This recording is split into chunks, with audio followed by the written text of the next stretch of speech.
Without commitment, you'll never start. But more importantly, without consistency, you'll never finish. It's not easy, so keep working, keep striving, never give up, fall down 7 times, get up 8.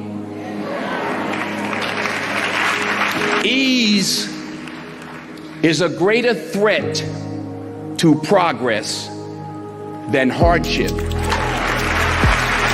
Ease is a greater threat to progress than hardship. So keep moving, keep growing, keep learning. See you at work.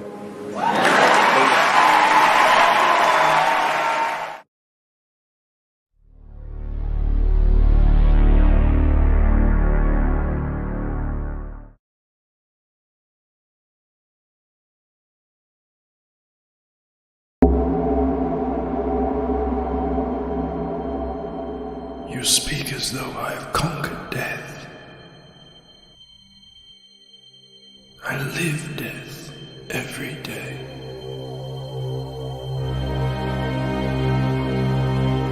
I am surrounded by it, smothered by it. Look at you now. He would have everlasting life. You seek to defy death, yet you cannot even defy sleep.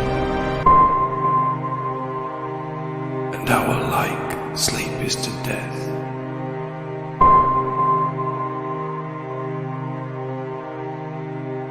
It is a painted death.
Nosfero, does this word not sound like the death bird culling the living dead at dawn?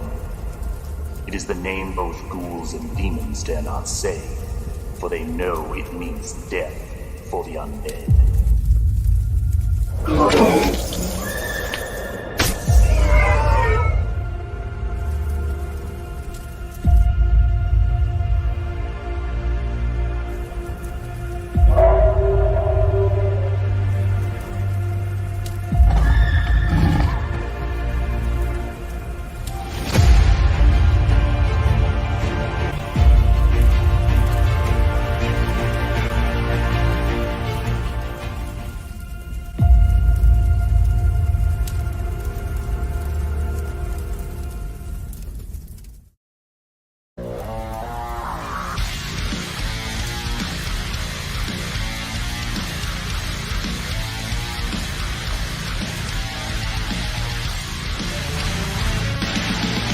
Hard work, dedication, hard work, dedication. Hey, what's up, everybody? It has been a minute. Long time no stream, indeed. I have been working like crazy, but I want to tell you something. What's this? Ethan's like rubber. He'll bounce back. Uh-oh. I hope everything's all right with Ethan. Just reading this. Let me see who we've got here in the chat, guys. But I have to tell you guys something. A quick bit of business before we start. A quick bit of business. I made a promise to you, the fine people of the chat, that I was going to make sure I got something done this Halloween season that I have been planning on doing and trying to do, and things being what they may, things sometimes go nuts, things beyond our control, but I got it done, and I want to make sure you guys know, and you guys are some of the first to know, which is this. I took my son to a haunted house, as I said I would do this season, because I really wanted to make sure I made time for that. We had a great time, lots of fun scares, 3 haunted houses, a really cool place around here. So I wanted to make sure you guys knew that we had a great time, and thank you guys for always keeping me honest. Super important, super important. So let's see who we've got here in the chat. First off, we've got Past Master Dan. I tip my hat to you, Past Master Dan. It's great to see you guys this fine day. We have got Way Lamb. Good to see you, my friend. I love seeing you in the chat. Thumbs up, and I thumbs up to you, brother. Stephen Rockwood dropping links like he's Oscar Mayer. It's good to see you. Stephen Rockwood drawing, and yes, Michael Bancroft, awesome trailer. Funny Pictures Comics, hello to you. It's great to see you. That is an incredible trailer. That's my brother right there, my brother from down under. Let's see, Past Master Dan is here. It's the chance I have to take a look now. That's right, man. Stephen Rockwood dropping links. What's up, Son of Liberty Radio? It's great to see you, brother. How you doing? I'm here to entertain. That's right. That's right. Wow, indeed. That's very true. Everybody knows it. When you see the coach, Jack Malin, it's always about wow. Vaughn Klaus, tearing the trenches. Check it out, people. Timmy Mello, it is great to see you, my friend. Tip my hat to you as always. There's a lot of great stuff in here, absolutely. And I tip my hat to 80s Made Consumer as well. All of you fine folks, I tip my hat to you. Let's see who else. We've got David, the King, Brohawk Williams. We all kneel and bow before the King, David Brohawk Williams. It is great to see you, and absolutely we are going to make comics great. That's the way it is, again and forever. That's what the Iron Age is all about. Ethan's like, rubber, he'll bounce back. I think I know what you mean. Just checking in to make sure. I think it's a joke, but hopefully he's all right. Unless something happened with another ride or something like that. Let's see here. The Lucent trailer is nuts. It absolutely is. Love it. EVS. Oh, no. Had been sick for a week. Oh, no. That's not good to hear. Well, I hope he feels better. Best wishes out to EVS. Man, there's stuff going around. I think you probably have noticed from Comicsgate streams, there's been a lot of funk in the air. And we're getting through it. The funk of 40,000 years, maybe even. Thriller time, y'all. Timmy Mello, I thought he was on vacation. Yeah, well, hopefully, we'd all prefer vacation, right, than we would to anything else. If we have to choose, that is the one that we would pick. So I wanted to talk to you guys a little bit about what I'm working on right now. Actually, a few people I know are going on vacation. But for the safety of their homes, I am not going to, tell you who that is. However, I wanted to take a minute to talk a little bit about the lore and this pesky page right here, which is actually, it's a lot of fun. And there was one aspect of it that I've been putting off because I just wanted to make sure that I liked the idea and I liked where it was going. And I wanted to tell you guys a little bit about it because there's going to be a lot of things in Nosfero that are that you'll probably, notice, or you may, have questions about. But there's so much in this book that has grown out of this creative process of working on it. And this page right here is a massive example of what this is. In fact, this page right here distills a lot of what it's like being a Comicsgate creator, what we have to do. What's up, Eric Weathers, my brother? How you doing, Eric? I always love seeing Eric in the chat. It's great to see you, man. I hope you're having a great time up in your neck of the woods. I tip my cap to you, sir. My fine letterer, my amazing man, my can of spam. It's all about money. And this is the thing about it, is that there's so many things that a creator doesn't know when they're putting together their Indiegogo campaign and when they're launching their first comic book. And outside of the fact that you don't know, are people going to back it? Are people going to be into it? That's a lot to bring into your first proper CG campaign. And even though I've done other campaigns, the kind of life change and leap I was taking by launching this project can't be overstated. And one of the things that you think about when you're doing this stuff is you're thinking about images that you need to have to sell the book. So you want to have a werewolf in your book, you better paint that page, even if that character is still, evolving and is going to, evolve throughout the course of creation. And so this is one of those pages where I just painted this page because I needed to have that werewolf. What's up, Neon Todd Studio? Great to see you, my friend. And I had no idea how this was going to go. Like if this campaign was going to fund, if it was going to do, I don't ever want to assume, ever want to take anything for granted.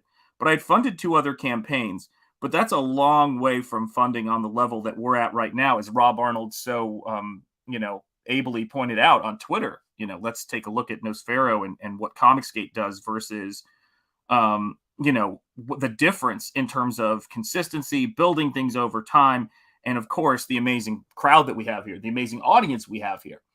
And so I have to get a werewolf on this page. And so initially, Greylock was not I was not viewing him in the way that he came to be as a character. I was viewing him as kind of an Igor character to Nosfero, almost like funny enough, almost a little bit of a werewolf crypt keeper.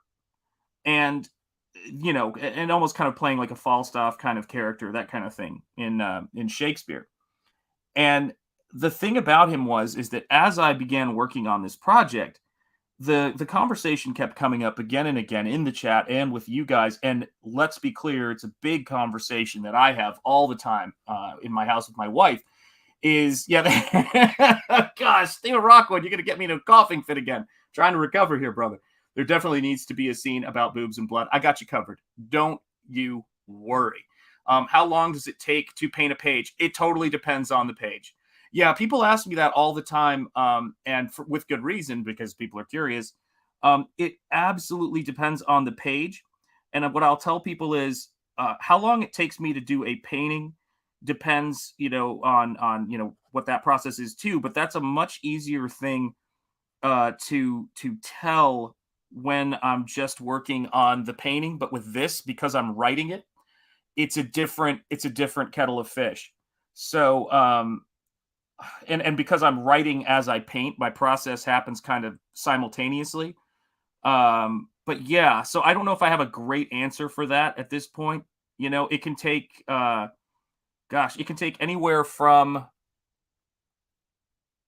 I'm just trying to think what are the pages I've done the fastest job on, and I don't even know because I've been going around them. I'd say the first couple of pages were the fastest, and the last couple are going to be the fastest. That's the best way I can tell you. But I'll have I'll have a really great idea of my time once this book is completely done. Then I'm going to take a look at it. But yeah, it's the writing and painting of it process is probably the biggest thing. But I don't know. It's tough to say. You guys watch me paint on stream. And it gives you a decent sense of it because I'm doing a lot more painting, off camera too as well. I'm sorry to say, but it totally depends. Yeah, Sean started painting this book, and don't use that number. It was 1976. I was born, thank God. The werewolf on this page when it should have been in your heart. Yes, the werewolf was on this page when it should have been in your heart. God, how long does it take me to read? That's a whole nother question. Let's see. The real werewolves were the friends Shanth made along the way. That is absolutely true. Neon Todd Studios, love it. Absolutely. There you go. So much love in the chat. You guys are my wolves. Hola, mates. Hey, what's up, Jimmy Reyes? Art, how you doing, brother? Good to see you. God, my reading is off. I got to adjust my glasses. That's why. My reading's off the charts. Everybody's saying hello. Everybody say hello to Jimmy Reyes, Art. But yeah, I mean, for me, the biggest thing has the biggest aspect of this is a sequence like this. So maybe this will kind of help not answer the question, but kind of get back to the this core factor of writing and painting at the same time. So there's this thing that you see happen in myth and mythology, like with Excalibur, with Thor's hammer and all of that kind of stuff. And there's an element of that with Nosfero's sword that he uses, which is very influenced by the blade in Evil Dead, funny enough, the Kandarian dagger. And one of the things for me about this was, when I was working on it, is I wanted to have some subtle tells of story things that were, going to be important either down the line, but also in setting up the lore. And in this sequence, this much I did know at the time, although I didn't know how important Greylock was going to become to the story. In this sequence, it's an example of that. So Greylock appears, and Laurel is kind of frightened by Greylock, and she kind of leans over and accidentally touches the sword blade. And actually, it's kind of like Blade when you think about it. What's up, Sean Fair? Good to see you, my friend. I hope you're doing well this morning. And Mighty Geek Studios, great to see you as well. And this is the thing. I wanted the fire that sort of comes out of that sword. It sort of responds to his emotions. I wanted it to stop when she touched it. And metaphors abound. And that was the thing for me, which is, when I'm writing, that was a little moment that's a tell of these characters. I want to kind of make it so that, the story is working on a lot of different levels. So you're seeing it visually. First and foremost, you've got the dialogue and all of that stuff, but there's things for people to notice about this character. It's also a very good shorthand for you, the reader, to understand that these characters have a connection that's understood in a kind of spiritual and cosmic sense before you even get into them getting to know each other, which I like. Mighty Geek Studios says when writing and drawing at the same time, it would take about 2 hours digitally and maybe 3 hours traditionally, depending on the medium being used. There you go. Hail everyone. Says Citizen Ronan. Good to see you, Citizen Ronan. Random McGranderson. Shaw doesn't know how long it takes since he always has to talk and operate the stream at the same time. So it's like 60 hours a page, all included. You're absolutely right. It's probably 1 billion hours a page. I'm following CR. Hey, Shaw. That's right. Indeed. Let's see here. Neon Todd Studios saying hello. What's up, Turhiki? Good to see you, my friend. And let me see here. Oh, my gosh. My brother's just sent me a message about Henry Cavill, I think. It's super cool seeing the pages take shape, taking a little break from work stuff. Excellent. And, hey, great job at work to catch a few minutes of the stream. Hey, always appreciate it. Yeah, absolutely, guys. Is that soup? I can't tell what that is from here. I don't know why I thought it was soup. Let's see here. I'm a trendsetter. Who knew? Yeah, absolutely. You guys are trendsetters. That's right. That is what we are here. That is what we are here in CG. Yeah, you ain't kidding. Actually, that speaks to it a lot. So, but yes, never have I experienced a environment. Well, I got to be honest with you guys. Teaching is somewhat close, but I have not ever experienced a professional illustration environment that was as involved as this is. Staying on top of streams. Staying on top of your channel, redesigning things. So let me tell you a little bit about what I was doing the other day. Funny enough, I was working on Nosfero. I was painting on it, and I was working on looking at the layout for it. So I started grabbing the rough scans I have of the pages and laying out the book and just looking at the flip through to sort of see how it works. And, that's something, every single part of the process, when the graphic designer's at work, the painter's not working. When the YouTube streamer's at work, the painter is working, but probably not as fast because he wants to pay attention. Wait a minute. We're supposed to stream? That's the rumor. Let's see here. I asked Aaron last night what he thought about the Man Thing practical effects. He had no idea what I was talking about. I sent him the link. Come on now. What are you talking about? Let's see here. Wait, we're supposed to stream. Cavill's back as Superman, and I'm happy for him on that. He seems like a good man despite being in the Hollywood crowd. Agreed. Yeah. I wonder how Anna feels about it. She's probably completely depressed to see Henry back. But, you know, we're going to get there. What do you call it?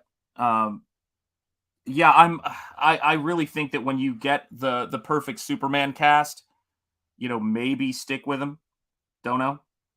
But he's got the look, and I think everybody I know, for whatever issues people, you know, may or may not have had with those movies, if there's one thing that everybody seems to agree on is that they like the guy as Superman. Now that is oftentimes the hardest thing to get people to agree on and to get work, is to get somebody who people buy as Superman. So that's one of those things that that I would say, if I were, you know, the people at Warner Brothers, to take a look at it and maybe say, maybe we should keep this guy. So a couple of fun things happened this week. I got my Two-Fisted Manly Tales copy, which is great. I got the hardcover with the Dan Lawless cover because my man Dan, all the way back to Grosse Pointe Woods, Grosse Pointe Dank. Gotta love the man. He was doing the cover. I love the cover, and he was kind enough to put Nosfero on one of the cars as a bumper sticker with a lot of other Comicsgate books, and I thought that was a real class act. Very happy about that. Also got Inglorious Rex. I cannot wait for Inglorious Rex 2. I just retweeted some of Shane's inks on that, and it looks to be another stunner, and I cannot wait. But, you know, the thing for me about all of this stuff is that, as our work takes hold and as people are starting to see what we're doing, I spent this morning just trying to get myself back in the streaming mode mentally after, just a lot of amazing, cool, productive, positive craziness. And I did that by watching a little bit of Young Rippa, Eric July. And I tell you what, if you're looking for a shot in the arm and some inspiration, Eric July is definitely where it's at. And hopefully a little bit on here too. Let's be clear. We've got to keep it positive and enthusiastic. But I've been really inspired by a lot of the stuff I'm seeing from creators in this space, as Eric would call it. And the thing that really got me, and I sent a message to him over, I guess maybe it was yesterday for all I know. The days, and guys, you guys know it, in this space, the days blended together, man. Wow, I just realized Man of Steel was 10 years ago. Oh my gosh. What's up, Ellie? Good to see you, my friend. How you doing, brother? Let's see here. Yeah, waffles indeed. Agreed, Man of McManus, many of the issues have been more on the scripts. Yeah, Cavill, absolutely. You're absolutely right, given the Man of Steel film. Amanda, yeah, everybody's saying hello, exclamation points, and joy. That's right. Was there already a porn bot in here? My goodness gracious. How is that even possible? They're so fast. What can you do? But it was one of the things that really really inspired me is seeing, Ethan's artwork. And I think it's the character Scorpion. And he showed it on a King stream, I think it was. Shane was showing some of his inks. Everybody was showing artwork, which I love to see.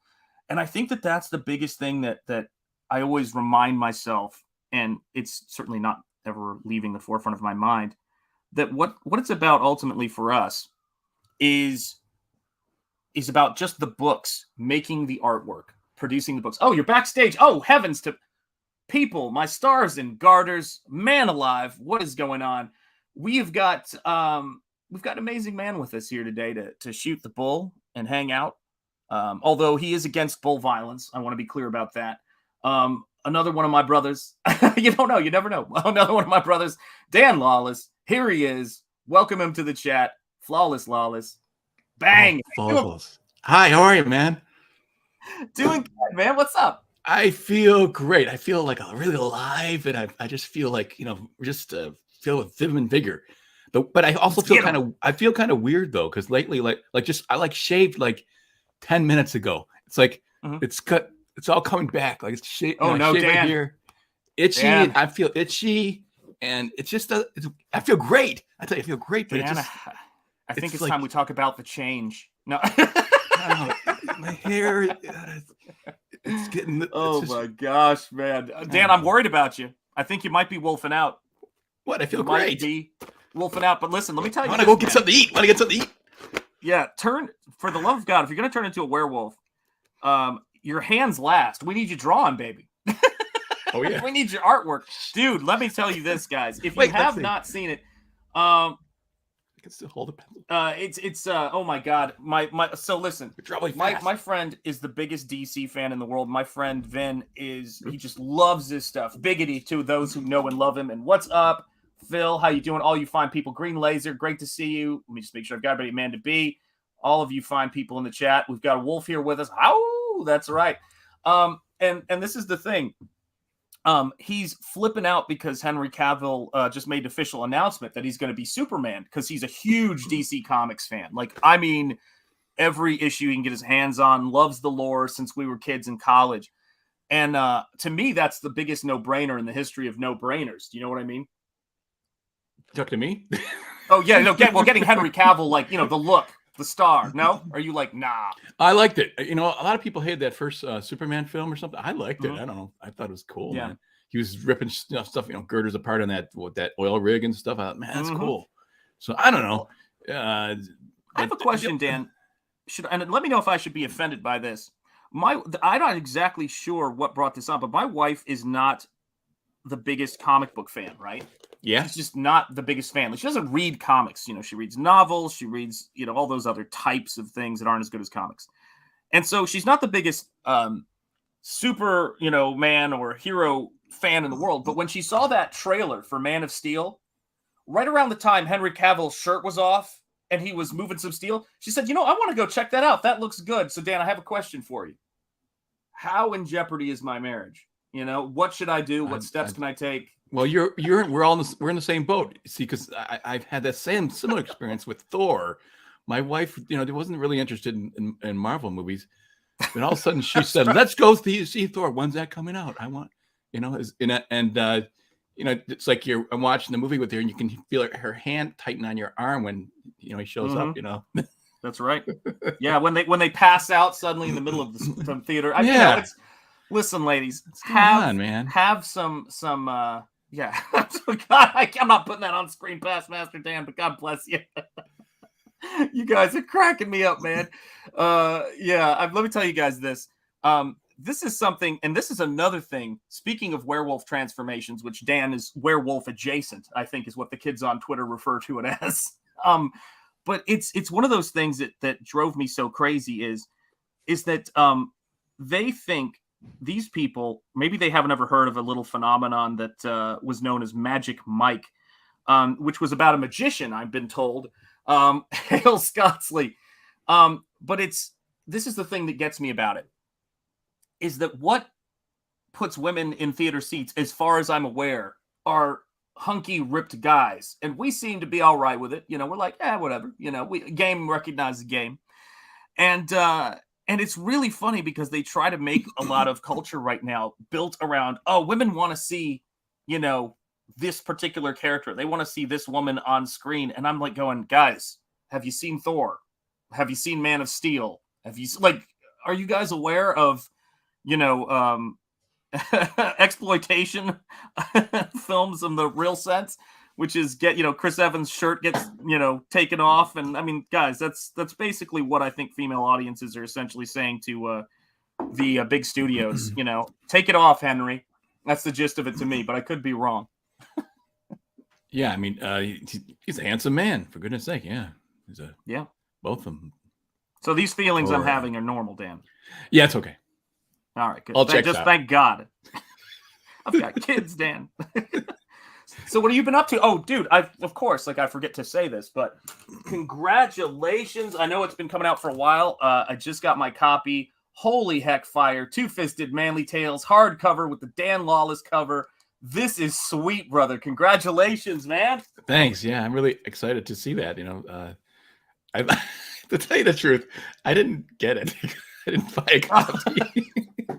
I thought Graham was going to send me one or something. So everyone's getting their copies. Like, shit. Love to see Graham's it. going to take care of you. Here's the I funny hope thing. so, man. Give me some. Graham called me because, you know, that's something that really happens. But Graham gave me a call one night and he said, "Do you think Dan wants a copy of this?" And I said, "Nah, he's good. Send his to me." And that's Okay. what happened there. It's my fault. Thanks a lot. Appreciate that. Yeah. No, cheers, right? Oh man. No, I'm sure he'll get you a copy, man. I'm sure he'll get you a copy. He's probably in the depths of fulfillment and working out. It's also probably working out. You know. Yeah. He saw Henry Cavill and was like, you know, Henry, you should probably try hitting the gym, man, if you're going to play Superman. You know. Yeah. He's not impressed. Oh man. Crazy stuff. You know, I got stuff I've done lately, but I can't. This stuff is actually top secret. I can't like show. It sucks. So I kind of want to show somebody. You know, when you buy someone like a Christmas present or a birthday gift, and you just like, can I tell? I got to tell somebody, you know. But I can't, you know. So kind of sucks. Everybody, I love Eric Weathers. He's like, call him back and have him send me a copy of Alien Alamo. Graham, if you're out there, Papa, can you hear us? CG Vacation, bro, my brother. Zaid Comics. Speaking of amazing books that have Dan Lawless's stuff in them, I cannot wait to get that book. Dan, your pieces in that were freaking amazing. Yeah, I got 2 of them in there. Yeah.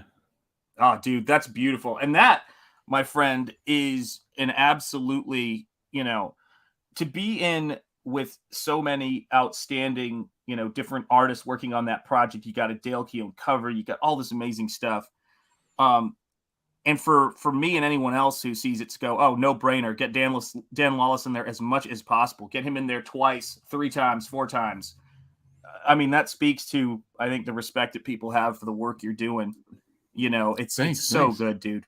It's magic. Let's see. Like, what is the latest? I did a little thing I can show, kind of fun. I did a little sketch of Cyberfrog, and it's kind of interesting because it's a bit of an experiment. You know, I when I draw stuff, sometimes it's kind of like, well, let me kind of explore this or explore that. You know, wait, I'm not gonna pull my screen sharing screen here. All right, let me see if I can figure this out. You never know. Hang on let's see if Graham's eating steel nails at the moment. God, I'm trying to shake this cough. You guys are killing me. What is up, Marcus? How are you doing? Hail, Sean and Dan. Hail to you, Marcus. It's great to see you, brother. Man, hail to the Green Laser for dropping all those things. Those gloves are so sweaty. Oh my gosh, it's gross. My gosh, yeah. I took them off. Like, oh my gosh, it's like soup. Disgusting. Anyways, now I can move. I got hand movement again here. So. See, now we're we bring it here, you know, like we do the work, as they say. We do the work, but the real work, the serious work. Because I mean, at the end of the day, you know, man, it's just about, and this is the thing I love about it. For all of you guys who I know are at work right now and who love, you know, to get things done and be productive. That's the thing about CG that is the thing I'd say to anybody that it's about. At the end of the day, it's just about making art.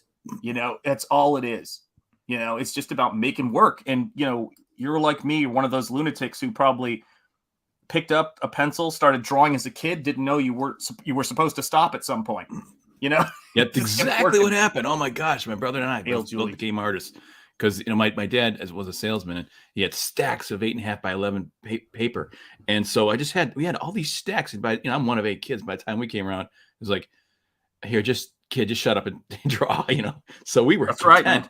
We were content to sit on the step and just draw all day long. And so he would draw his things and I would draw mine. And it's like you said, nobody said stop. It just we got good at drawing and you kept going and found out, hey, maybe I can make a living at this. And I'm still trying to figure that out if I can do that. But well, man, I mean, walk us through this. Walk us through what we've got here, man.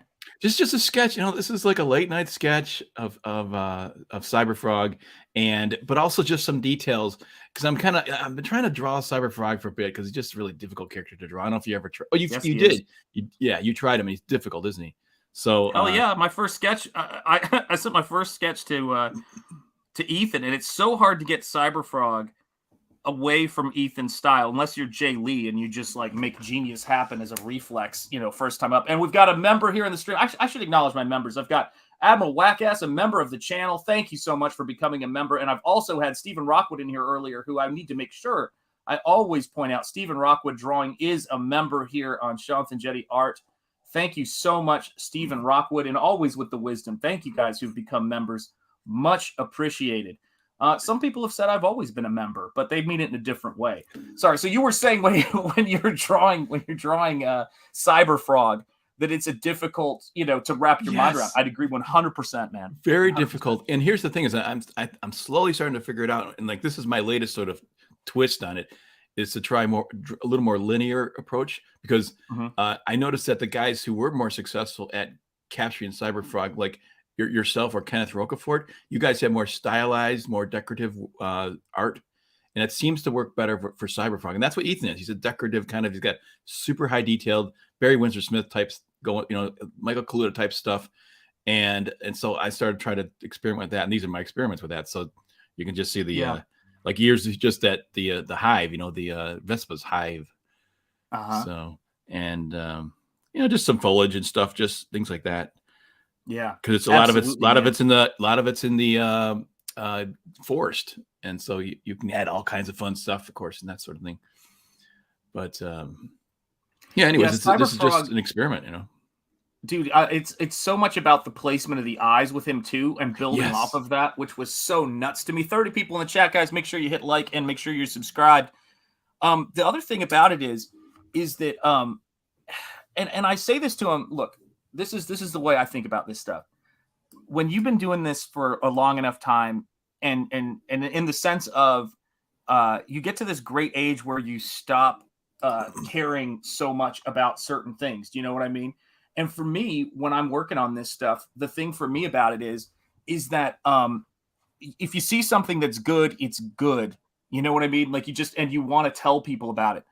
Ethan is a once in a generation artist. And I'd say that in terms of watching him draw, his process, which reminds me of how friends of mine who had been in the studio with Travis Charest would describe his art, who you guys talked about on the Players Club recently.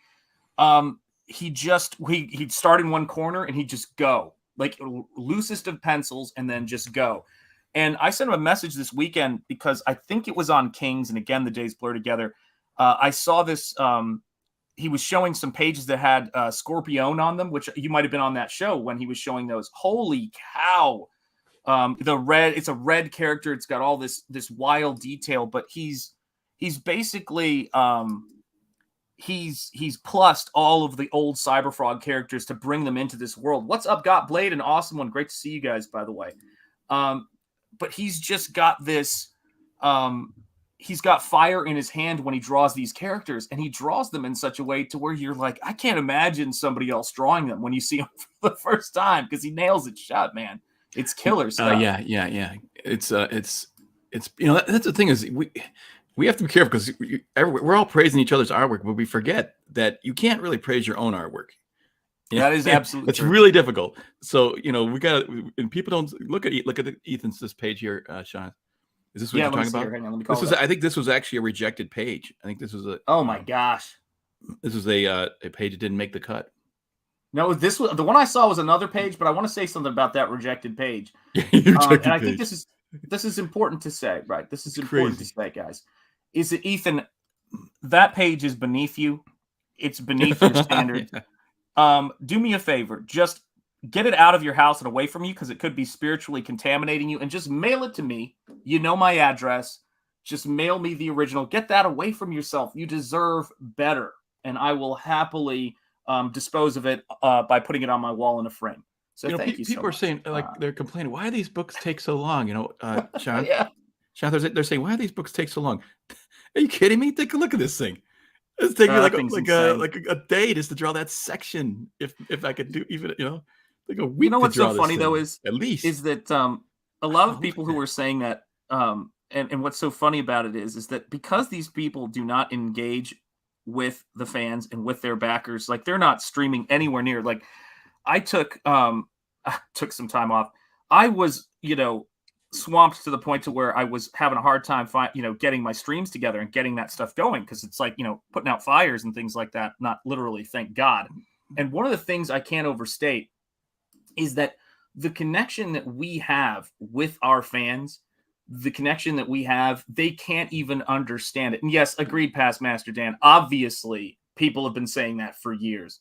That of all the critiques, by the way, is this is the thing about it for me, is that of all the guys that are doing, that are doing work in CG right now, I don't think of it as, when you talk about how we're not good at praising or thinking things about our work, that's something that when I'm being positive about things, which I always try to be, positive and enthusiastic. Nice is a whole nother category. Positive is a lot more about passion and strength, and nice is more about, pleasantries and stuff like that, which is not really my bag. But it's like this, is that I love comics. I love this art form. And for so long, Dan, I was looking around and there was no one to get excited about. There was no art to really get excited. And I mean a group of artists. Like in the heyday of comics, you're not excited about one artist or two artists, no rock star, like particular rock star. There are rock stars. There's a couple, and there's maybe someone who's, your LeBron or whatever. But in great periods in boxing, there are many greats. And it's the same thing with in comics. And so when I see you drawing something, I see Aaron drawing something, I see Shane drawing something, I see Ethan drawing something, I see Dale drawing something. I'm looking at all this work. It is an ocean of great artists. And that's why I get excited. But I think it's important to point that out because, these times we've had them before, they come and go. And when the getting is good, people need to know about it and come in and, back these books and get involved, because you don't want to miss. These are the great times, man. They are great times. Really. Yeah. When you get, I mean, I'm, 30 years into my artistic professional career. Mm-hmm. This is the best time because this is when I'm my best. It's like, this is your prime when you're really good. It's like actually quite difficult when you're starting out because you're learning to draw still. It takes a lot of time. I'm still learning to draw, but I have a lot of knowledge, accumulated. So it's like starting off, it's actually pretty tough. And getting near the end of your game, it's actually kind of more fun, I find. Oh, yeah, absolutely. Yeah, I mean, I think that someone was talking about, I heard an illustrator one time talking about drawing skill, and he said that drawing and having drawing ability is like having armor. The stronger your drawing ability is, the more risks you can take creatively. And I thought that is really great. To think about it that way. Like you can throw yourself into something and know that your art is going to catch you, in terms of that you're not going to go, oh, I've got to figure this out. Hey, what's up, AV8? Good to see you, my friend. AV8 Art search there. Absolutely. And so one of the things that I think about, Van Gogh was harassed. So amen. Yeah, I'm still learning at 63. Amen to that. I would imagine Ethan's acute attention to detail is also his Achilles heel in terms of getting something finished. It's probably hard to step away from drawing and feel it's finished. Well, I would say this, is that if it was possible, to view it in terms of as an Achilles heel, and that is a good point, and thank you, by the way, for contributing to the chat, guys. I appreciate it, and thank you for liking and subscribing as well. I always appreciate it. Is that the one thing we know about Ethan, and it was something that was really important to me, is that when, you've worked and you've, shipped books and you've done that kind of thing, you can only do that because you're good at finishing. And it's a different skill than making art, is finishing things. Do you know what I mean? Like 2 art books in, through Indiegogo, and 2 campaigns before Nosfero, I feel, confident obviously in my ability, because I have the experience for getting things done.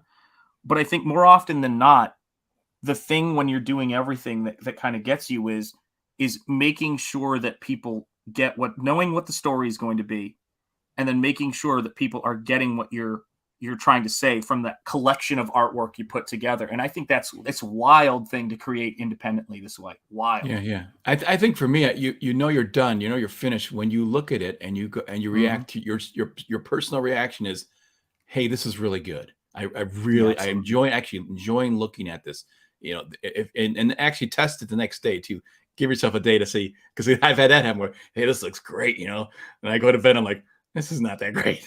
Not great. Wake up in the morning.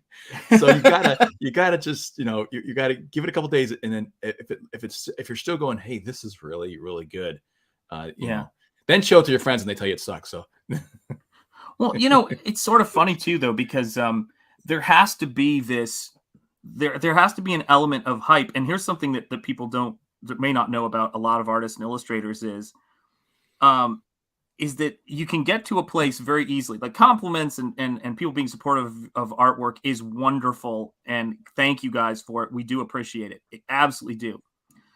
But when you get compliments from your peers and fellow artists, there's always this funny little voice that can enter your head where it's kind of like going, they don't really mean it. Maybe they want something. I don't know. What's that about? Like, it's so funny how there is chat. There's also being, gentle and kind. You have to say that you're my mom. That's why you need a buddy like John Malin, who comes along. That's right, John Malin. He'll just tell you what it is. But I'm very serious about that. A friend like Malin. That's right. I'm very serious about that though, actually, because my brother and I were brutal to each other. We would rip it, almost vindictively, like, look at that artist, then look at, and so it was like, you got in that position, like, I'm going to make this so he cannot even get, there's nothing. And then you show it to him, he's like, it's like, this is pretty good, darn it. And so it's good to have someone who will be critical of your work and actually, make some points and stuff like that. But, actually, sometimes you got to wait a little bit of time too before you know the person for a while, and then because you don't know how people react to criticism as well. So you got to, and also it's best to do it more in private than publicly. Well, the thing I would say about all that stuff though is that how do I word it? If people are working and if people are getting it done, which is what we're really seeing, those are blown in China's shop. EVS's drawing seams are fascinating, just like watching a pencil and write to Copic markers. Yeah, you get a different way to draw. Absolutely. Every accomplishment becomes nothing more than learning to tie my shoes because it reveals how much more there is that I didn't see. Yeah. And I'd say this too, which is that there is this there's this homogeny of experience that is very, very poisonous to art. And I think that people get really quickly, what sincerity is like. So my mentor, when I was learning from him, and I'm fortunate that life gave me the opportunity to have him up as a guest to the college I was teaching at. That was one of my bucket list items. And I had him up to both the colleges I taught at, actually. And one of the things that was interesting about it is I got a chance to ask him. I said, hey, man, like I believe in grace and all, and it's a wonderful thing, but why the heck did you help me? And why did you take, time to work with me and help me become a better artist? Like, I got to be honest with you. Like, I mean, and he said this funny enough in his art book, that he learned a lot in the studio, so he wanted to just pay it forward. But the thing that really got me that he said, I'll never forget this, because it was like, the answer. He goes, what are you talking about, man? The studio door was open to everybody, and people could come in and we would just trash them till there was nothing left. You were the guy who kept coming back. Nobody else did. Right. And we gained respect because every time we would trash you and say you suck and prove your stuff, you were back. And you just wanted to learn more. And we were like, this guy can hang. And I'll never forget what a blessing that was. From somebody I admire if you want to be a pro and you want to be good, you got to be able to take criticism. Like here, just random McAnderson said that the trapezius muscles are too large on Cyberfrog. He's right. I knew that too. But see, now that's the perfect thing too, is you get somebody to confirm what you think. It's like, okay. But so it's like you kind of build it up, and then the next time I got to watch that area. Okay, got it now. And you build, and so people are so helpful. They don't realize if they're being critical, they're being honest. We're so grateful for that, frankly, because it's like I remember one time I did this Conan illustration, and it was like a mock-up Conan, and some guy said that foot looks wonky, and I knew it did. But it was, I needed somebody to kind of come along and say, that foot looks wonky. Okay, that means that it's sticking out, and I got to fix it. And I went and fixed it. But you need that feedback. You need that sounding board. That's what's so great about these live streams and Comics Gate itself. The whole community, people can come in here and tell you exactly what they think of your comics. And sometimes it's a little tough to hear. That's too bad. That's called being a grown up. And so what's interesting about it though is and where we're a little bit different And one of the things that kind of amazes me about this is that, like, when you work at a major corporation, you're doing your artwork, and I'm not saying that there isn't, whatever, that there isn't, it's, its own pressures. Of course, everybody working at those places. But when you're doing Comicsgate and you step into the fray like we've been doing, is the support can't be overstated too, because we've got nobody backing us up but ourselves, and we're a small group of people.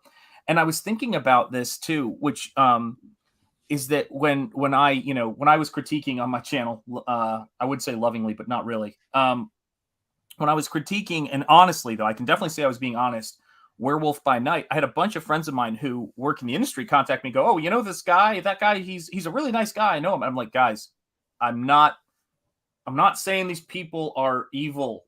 You know what I mean? If something doesn't work, what I'm trying to say is that when you get put on that big stage, it's not what we're doing. You know what I mean? It's not just your creativity, and just trying to break that static friction. It's a different kettle of fish. Is it absolutely? It's crazy to me. You know what I mean? And you're absolutely right, Aviate Surge. I like when Sean says, "My mentor, it pays honor to his teacher." Most people nowadays say, "I learned," as if it was on their own. Little acknowledgement to their teachers. I always said this about teaching, guys. The difference between, in my opinion, a good college professor or I should say a humble and honorable college professor and one who isn't, is that a honorable college professor will talk about his teachers and mentors effusively and express his gratitude back for what he's able to accomplish. And another kind of professor will brag about the students that they've taught so that they can make themselves seem more justified in what they're doing. And there's a big difference, the humility versus the arguing with your resume. When Elon started the Texas Institute of Technology and Science, he should hire Shanth and my friend Travis Clark for the art department. Oh, well, that sounds exciting. Yeah, my son would love me forever on that one. Thank God for Chokeout trashing CG. Thanks, Chokeout. Chokeout is really the backbone of CG. Misunderstood. Kane Corso owner. Laugh out loud. I didn't hear about Terror in the Trenches. Good job, Elon. I didn't hear. There's a comment from Awesome One. Can you the one about Dan Fragg? Yes, of course. Yeah. Oh, yeah. Absolutely. Thank God for this one, or further up, the big one, longer one. Dan Fragg was drawing. Oh shoot! Hang on. How far up is it? Dang. Is it this one? Yeah. Right here. Interesting. Go ahead. Oh, want me to read it? Oh, Dan Fragg was drawing Pit, and he described the McFarlane way: go crazy on shadows, then pull back and tighten the details.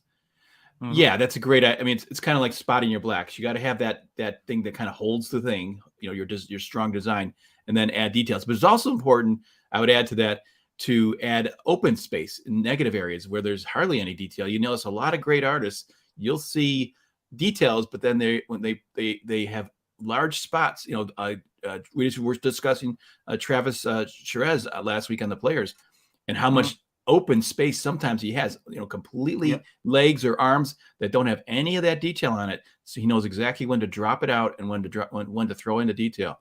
So it's a kind of you got to feel your way through it. But generally speaking, that's exactly what you do. You spot those blacks, then you go in there and go crazy with detail. But McFarlane has to do a lot of detail because his stuff is so kind of warped, and it's like we're gonna get past this, Dan. I know we're gonna get past. I think it goes when you're going through a distorted mirror like that. If you took McFarlane's drawings and just drew them realistically, like let's say I took his drawings, just painted it realistically, they would look weird. The decorative line is so much a part of the art. It is decorative art. It is not meant to be super realistic. It's meant to be decorative, and so that's what you get. I mean, so a lot of I think some of my complaints with that the image guys with Lee or Liefeld was it was all decorative. There wasn't any great drawing behind it. It wasn't like good construction and stuff. But that doesn't mean it's bad art. It just means it wasn't it wasn't the kind of art that I really wanted to see, or wanted to see championed. I wanted to see more realistic. I wanted to see more Dave Stevens and Frank Frazetta, and it's great to see the stylized stuff. But I'm just saying, I didn't like that became the thing. Everybody was drawing that way then, and it's like, because we're losing then is some of the solid art drawing of the Kirbys and the and the Ramitas and the Basemas and the Gil Kanes and the Gene Colons. Those are all forgotten all of a sudden. No one's doing those things. And those were really great art styles, which were the foundation. I think that really built the industry, really solid drawing, realistic stuff. So I would say, and just as a, for my, sense of things, is that what built the industry at the end of the day was, and that's the industry. When I say like industry, was Kirby and Ditko. Do you know what I mean? At the end of the day, like it was, what I always say is that it's these artists coming along and doing this really crazy poppy stuff, and it makes that stuff happen. Then you get, an industry big enough, like Mickey, again, Walt said it best. It was all started by a mouse. Before you got to audio animatronics, before you got to all of this great stuff. And I always think it's the, have we talked about this? Are you a fan of The Dark Knight Returns by Frank Miller? It's my favorite book, frankly. It's my favorite story. Yeah. That is the best example I can give, in terms of what is going on in that drawing. But it's cool. Sean, I still remember the day when I went to the comic book shop and I was flipping through, because I would just pick things artistically only. And I saw the first couple pages with those 9 frames. I go, I don't want those 9 frames things. Then I saw that, I flipped and I saw that one shot of him. I think he was, I don't know, it was a big frame, and it was maybe it had the Robin in it or something too, or something. But it was with these Lynn Varley colors, and I thought, wow, I really like that. It's really, so I'm just going to take a chance. I'm going to buy this. So I go home and I got a little stack of comics and I started reading. I thought, I'll just read this one first. I read it and it just blew my mind. And then I looked at the rest of the comics and I thought, I don't want to read these other comics. This comic, I remember thinking comic books are going to be totally different after this. This is a new kind of comic book. There's never been anything like it. It completely changed it because it had timing. It had, there were certain pages where, remember the one page in the prison. And he's talking to the big guy's talking to the Joker, and he's talking about how he wants to, Harvey Dent wants to make a bomb for him and stuff like that. And it's just conversation through the whole thing. And at the end, just Joker like takes a puff of his cigarette and then says, what kind of bomb? And it was so like, I was just like, oh my gosh, that is so cool. It feels like a movie. It doesn't feel like just a regular comic book. So to me, that was the game changer. It also was so disappointing because I thought everything was going to change and nothing changed. Really, the comic books kept jumping, churning along, and they sort of seemed to ignore Frank Miller to a certain extent. This is the thing about it. This is the big thing about it, which is just because we get a Michael Jordan, or just because we get a Floyd Mayweather or Muhammad Ali or whatever. Sometimes people are singular, and there's no way to repeat that, if that makes sense. But I think sometimes the real change happens when you have enough time to assimilate this stuff. So I always look at this stuff, and sorry, Ellie Munoz with a question. I'm going to come back to that. Random question. Do you guys prefer a certain type of chair for artwork? I'm using a dining room chair, and after a few hours, it cuts off the circulation of my legs. That's where I'm at right now. Dan, what do you got for chairs? I got one of these office chairs. I got an Office Max. So there you go. It doesn't really, I don't know if it has a brand or anything, but standard chair. Yeah. I mean, some good back support. I could use I could use a dining room chair, but yeah, you generally speaking, you want a little better. You want an office chair. Just go to Home Depot, or not Home Depot, but Office Max, whatever it is. Staples. I think I got this at Staples, not Office Max, but it wasn't even that expensive, like $100 or something. They're not even that bad. So. Yeah, I mean, for me, and hail Henry Bemis, it's good to see you, my friend. The thing for me about all that stuff is that we tend to look at things, the kind of arc of history, and you look at where we are culturally right now. Somebody came up with this idea in the 80s. And I don't want to get heavy in the weeds into this, just as a good example. Came up with the idea in the 80s of these ideological ideas that have invaded academia, invaded all these different places, right? And now we're at 2022, right? And you're seeing people step back and go, this is nuts. Now, there were people at the beginning who knew this was nuts, right? Like there were people at the beginning who were like, this stuff is crazy. This can't go anywhere good, blah, blah, blah. And and yet it takes us a certain amount of time. Now, Frank Miller and The Dark Knight Returns happened about the same time. So if you think about it, for a good idea, it's going to take just as long for it to be something that really is saturated out there enough and percolated out there enough to where people know how to raise that bar. And I think that for me, when I look at the stuff that we're doing right now, we're an extension of, like, people saw Image Comics and the independent scene, and they're like, well, why don't these people, why aren't there more independent creators funding things? But the technology and YouTube and the things that have to catch up sometimes to make that possible, to be able to let artists promote themselves on media and to get that kind of ability regularly, those sometimes take time. And I think that we are Image Comics, and we're taking knowledge that we've known for some time because the forums present itself. And Dan, you got something right? Let me see here. Oh, that was just another page of Ethan's, but oh, there you go, boom.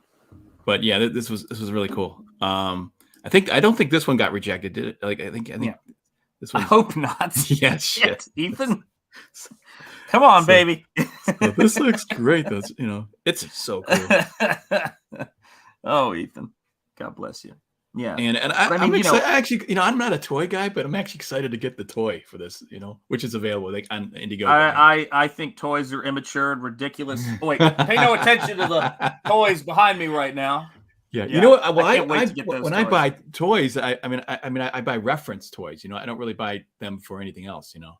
So hold on a second. This is important. I gotta look into the camera. I'm looking for up my chair on Staples here. When I buy toys, it's to buy. Why can't toys. I just get a picture? All right, people. This is a confession. I'm pretty sure Aaron is the same way. I still read Dark Knight Returns at least once a year. Absolutely, it's a masterclass in storytelling. Amen, Henry Bemis. The arms are covered in my arm dirt. There you go. I need to see how to sew and make covers for the arms. Amen. Let's see here. Yo, absolutely. It's like Hive Matrix. There you go. I hope one day I can say every panel could be a cover because of the leap in quality. Yeah, I agree with that. Yeah. Last toy I bought was a Gundam. Let me tell you something about Gundam. Awesome one. And I respect you. And hail, Mighty Magic. Good to see you. Let me be clear about this.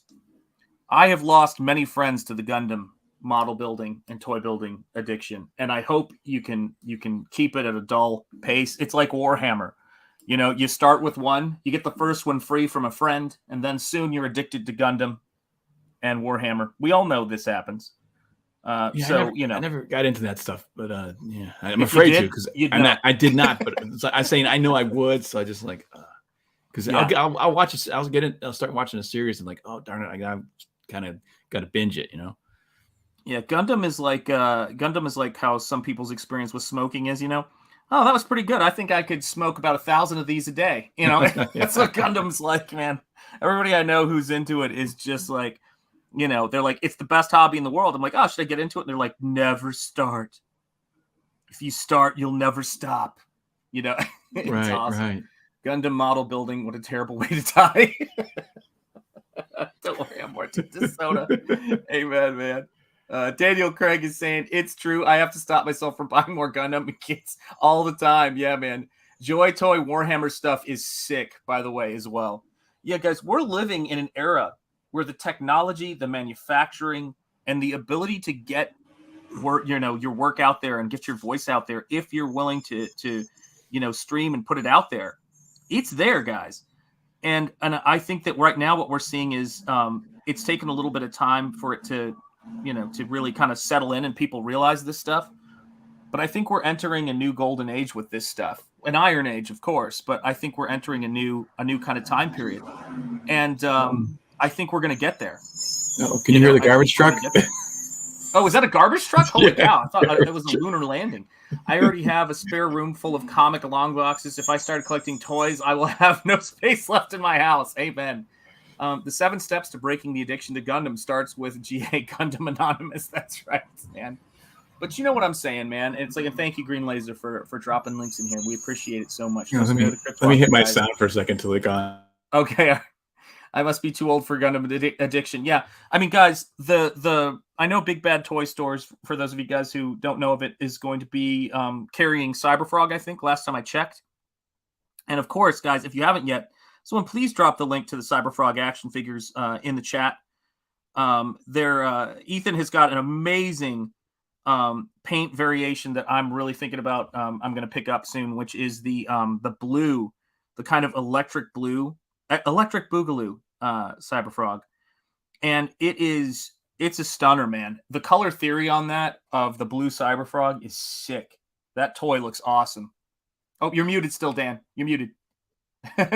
Gotcha.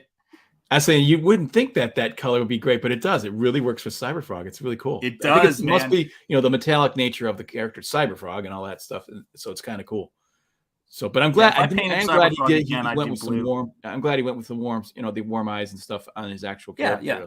Because that gives a nice color variation. But for unification and that sort of thing, it's kind of cool to see it's kind of like when you see a character that suddenly, like Batman or something, suddenly gets his winter mode and he's got some like winter gray gear or something like that, and it's kind of cool, to see the different. The first character I remember doing that was Badger, Mike Baron's Badger, and I remember he had this red costume with blue pants. And then on one of the issues, all of a sudden he had a camouflage outfit. I was like, "Oh my gosh, that's so cool!" Baron, that's awesome. It totally worked. It was like he changed the costume, but it was changing for a reason, and it was really neat. I kind of wish more characters would do that. That's fun, Oh, but that's a really fun part in a character's life cycle. When you get to the point to where the character is so well established, or at least it's established enough, like the design is so clear. Yeah. That you can mess with it and you still know what it is. I think Todd did that a lot with Spawn, Right. Oh, I would like a red Cyberfrog. Now that would be really cool, especially considering the story, Yeah, that'd be wild. Oh yeah, that makes a lot of sense. That he could. Oh gosh, I hope we're not stealing his ideas. or we're totally spoiling things that he has already. I know. I'm like, he probably thought of that, and he's like, "God darn it, you guys, Yeah, and Citizen Ronin. Let me just say, I'm using OBS right now for my 2-camera setup. It makes things a little bit easier. And I'm also I'm using StreamYard to do the stream through. So I'm using both, and I've heard a lot of good things about Melon, which Eric Weathers, my brother, uses, an 80s made consumer. So there's a lot of great stuff. Holy cow, General Piggy just became a member of the channel. Thank you, General Piggy. I must salute you. It is time for you to receive the necessary cheers that you are entitled to. Thank you, sir. General Piggy.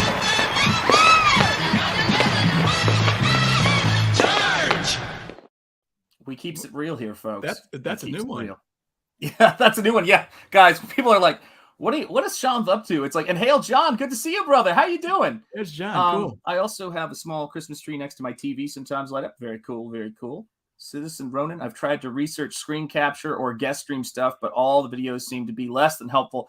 Yes, indeed. I'm going to try to figure out how to do the stream raid things. And yes, indeed. Bow, indeed. Much love from everybody here. Yeah, blue Cyberfrog action figure variant. Thank you, Green Laser. That's the link. Please click on it. Check it out. If you haven't backed the Cyberfrog action figures, guys, do it. They are going to be amazing.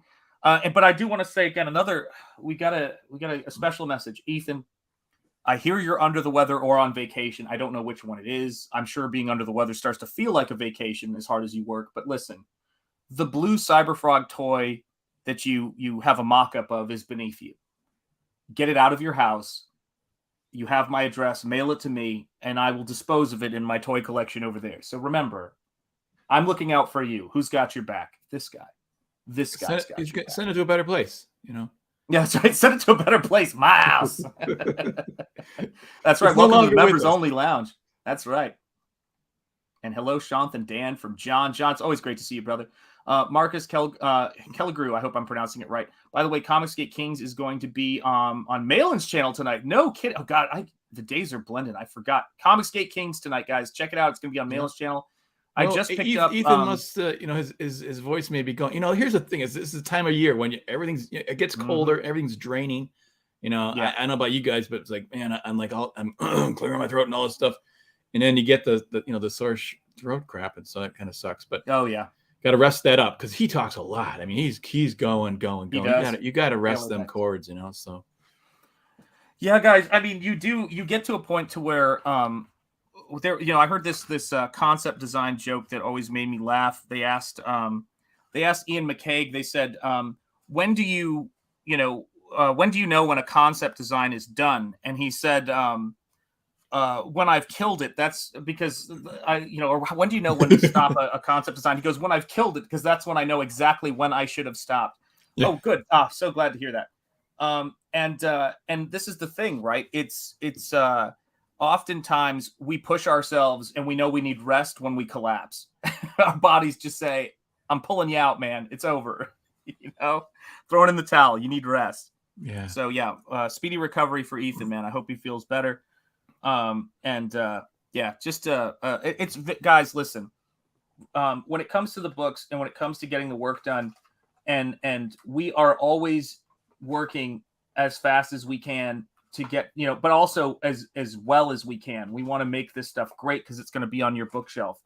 And the best metric for that, I would say, is when we're sick or when, we've got stuff that's keeping us from the drawing table. It drives us crazy. And I know how exhausting it is when you're someone as motivated as Ethan to have to take a knee and let yourself recover. But listen, it's like we gotta fight. We gotta fight again another day. We can't always keep going. Yeah, well, he'll be back. I mean, as soon as he gets his voice back, he'll be ready to roll. I mean, he doesn't take that. He'll be right as rain. So. That's right. Indeed. That's right. And that's the thing about it too, I thought Shanth was talking about Ian McKay, lead singer of Minor Threat. No, he's all right. He's as far as I know, he's not doing any concept art, but you never know. We're allowed to bet on EVS's dying since he did that on Mail-In. Yeah. I'm sure John will be taking a poll tonight. Tales of Novatera, CG Sword and Sorcery magazine, guys. Check it out. Links are dropping like crazy. Sick was cool back in my day. Sick. Indeed, awesome one. Yeah, Stephen Rockwood drawing. There's a thing that stops a line at the right spot when you wonder if it was long enough. Yes, that's exactly right. Yeah, man. I always tell people the secret to drawing a straight line and a graceful line is to put your brush down where it's supposed to go and then immediately turn your attention to the destination and just connect the point. Just look at the destination and just move it straight to it. You'll always get a straighter line that way. But it's, different people have different ways of doing it. Hey, who was asking about a chair? I put a picture of my chair up on the. Oh, nice. Here you go, guys. This is the Dan Lawless chair. Yeah, who was asking about the chair? I don't know. I forgot, but oh my gosh. Yeah, that's just standard chair. Right now it's on at Staples like $179. Don't pay that price. That's wait for a sale. You can get that thing down at $100. So, and it's just it's not an expensive chair. And as you can see, I took the top off because that thing was. It was Ellie Munoz. I was asking about the chair. Okay, that was jabbing in my. It was like weird. It like stuck out. So I never used it. So I took it off. So it's not a perfect chair, but all I need is a decent chair that's And this chair, I put a lot of hours in it. It's okay. Mm-hmm. It's fine. Yeah, so. I mean, I think that's the thing too, right? So every now and again, I'll be working on Nosfero, and I'll be working on just working at my desk doing video edits or things I need to get done. And I will tell you this right now. I mean, it's a funny thing, but I will forget to do something, take care of something that is really important that I need to do that just is a nagging problem, like getting my desk set up, making sure I have a good chair to work in. And a really good example of that, funny enough, is that I have, I use paper towels with, to dry the brush and to get the, point of the brush good when I'm working. And I had not switched out my paper towel in a while. And when you're, working with heavy body acrylics and you wipe your brush on enough times, soon you're wiping it on plastic. Like you've got a painted paper towel. And I went, why is this not working? And I went, oh God, I got to just put a new paper towel on because I'm just work. Right. And it's just like, oh man, it's the little things, that you got to just keep track of. The big another thing I would say to L.A. Munoz is, if you're sitting, your legs are numb, you're sitting too long. That's one thing that all you artists need to know. Get up. You shouldn't be sitting for more than half an hour. Really, you got to get up and move around. I know it's hard. Sometimes I'm in a zone and I'll be, oh my gosh, I've been sitting here for a couple hours, or even these live streams. But so sometimes I'll turn off the camera, just stand up, and even in the live stream and sit back down, just to get to stand up. So it's not good to sit for that long. So it's definitely, it might not be the chair, maybe just your length of time you're sitting there. Yeah, and guys too. This is the other thing as well. Um, we're all working on it, but we got to take care of ourselves. Like everybody, and I loved this artist. Love him still. Love his work still. But a lot of people were talking about naturally as they should Kim Jong-ji's passing, and this is the thing. When you see somebody who's working so hard, hail Mr. Monkey Boy 1969, working so hard, doing great work, there is a price for running yourself into the ground.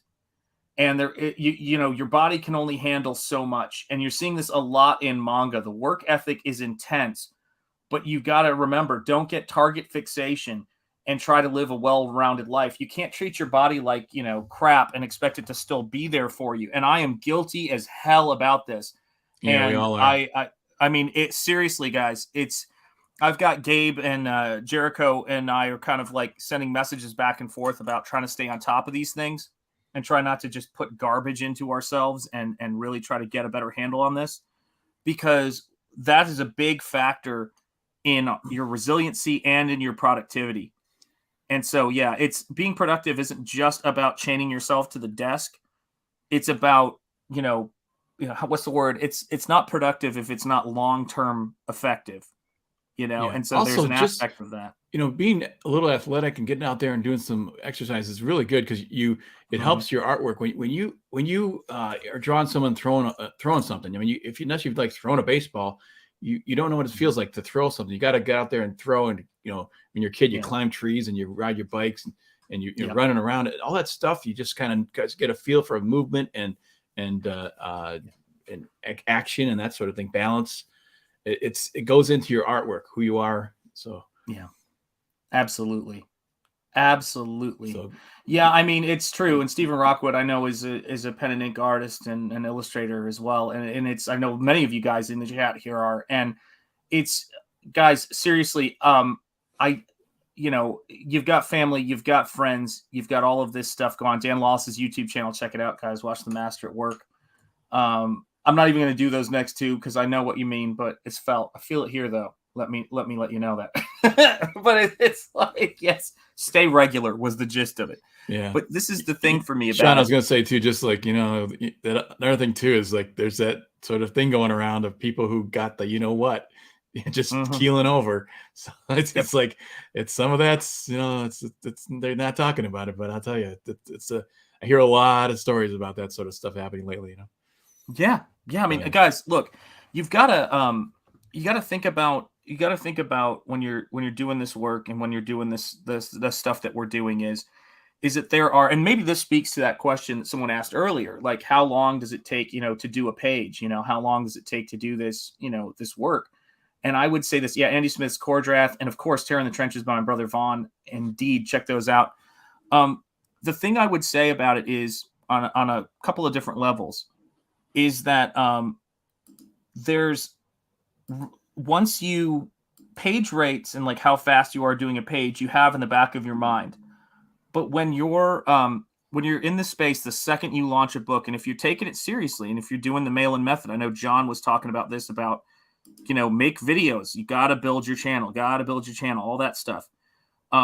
Is that when you're running a business, you don't measure your day nearly as much on your page, how fast you can do a page, because you're thinking in terms of when, getting the book done at a good rate, but also building your channel, because there's the next book and there's the next project you're going to do. So not only you think about wrapping up this one, but it's really not the end of a race when you get to the end of this one. You know what I mean? This is a race that you're on. And I guess if there's one bit of advice I would give to people is,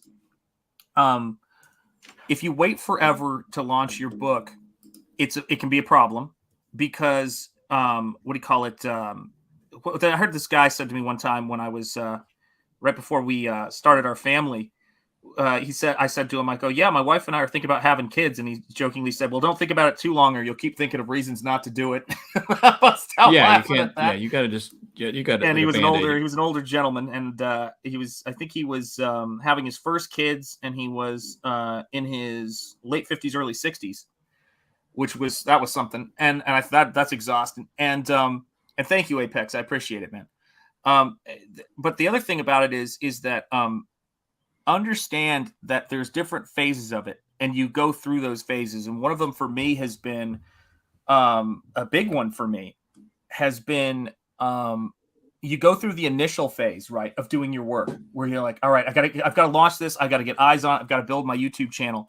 But then you get to a certain point where the kind of work you have to do changes. Do you know what I mean? Like a lot of it is maintaining things and then and refreshing things. And if you're running yourself into the ground like you are when that starter gun goes off, for the whole time, you're not going to be able to notice the maintenance things you need to do for your channel, for your work, and being able to think long term. So you go from a sprint to a marathon, and the sprint phase is really important because the race is very different when you start, because you don't know if you're going to be able to qualify first. And once you've qualified, then you've got to start thinking about, the distance of what you're doing and building this thing up and what things you have to do and doing that pragmatically. And I think that switch is oftentimes overwhelming. I would encourage any of you guys, seriously, it's out there. We have the stuff to go back and look at, not the most recent streams by everybody. And yes, indeed, Jericho Green is great, guys. Yeah, check out his YouTube channel. This is the thing. Go back and watch the early streams of your favorite comic skaters. Go back and watch the early streams of your favorite YouTubers. Look at, watch them grow up, watch them evolve, watch them change, watch what was the funny joke of their show back then become something different and new. That's a huge part of what we do here. And I think that that thinking that people are fully formed when they start this whole streaming thing is crazy. It's not, that is not how it works. People do not know, when you see Ethan and people are like, man, when Ethan gets sick or he's under the weather or whatever, I mean, picture all of those trips he's doing back and forth to the post office. Think about him looking over the paint masters, and saying, okay, her eyes don't look right. You've got it. That's not all right. And the stress that comes from building things and doing work that ultimately is beyond your control, because we don't back our own books and we don't print our own books.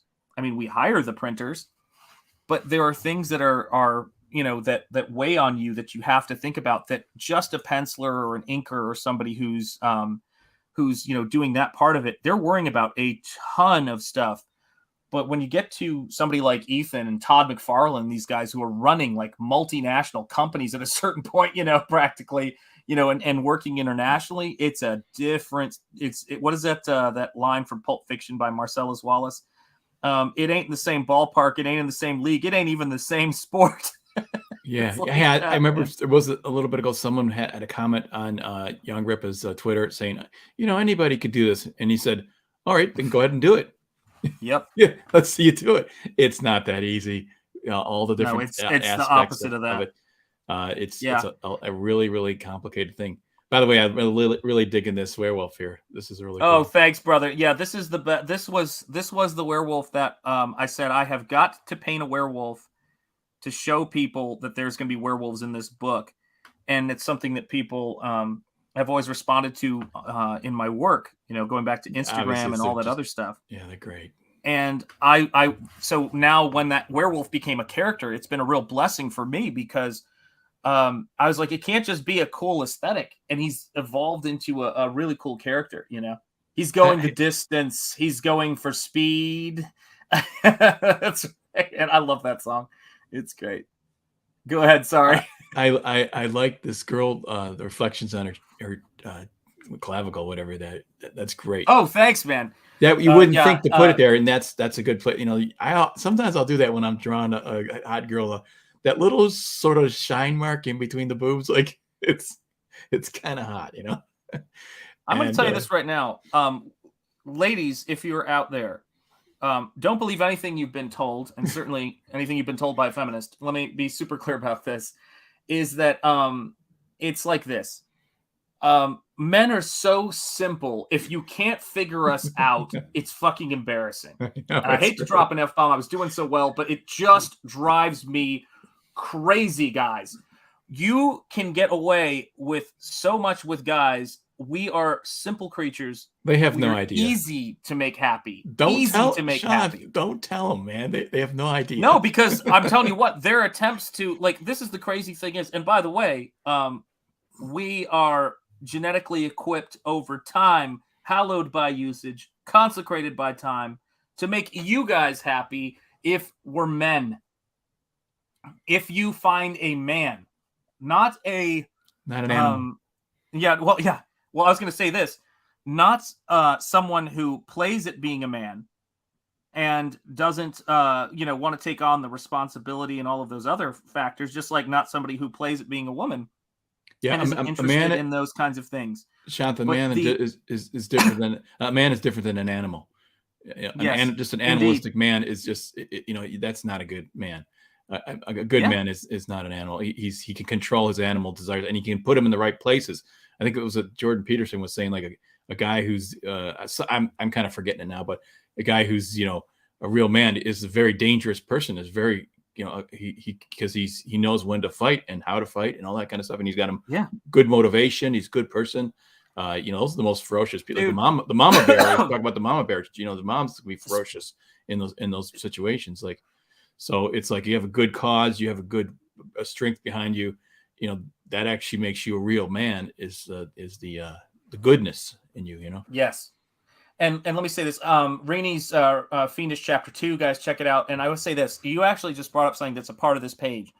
The sequence in this page, and it may even be a quasi-direct quote because it was important to me, is when Laurel is going off with Greylock here, he says, Greylock's like, I want to speak with you. And she looks at him. There is a paraphrase in the moment, the idea that made this page happen and why I'm working this page again to make sure it's where it needs to be.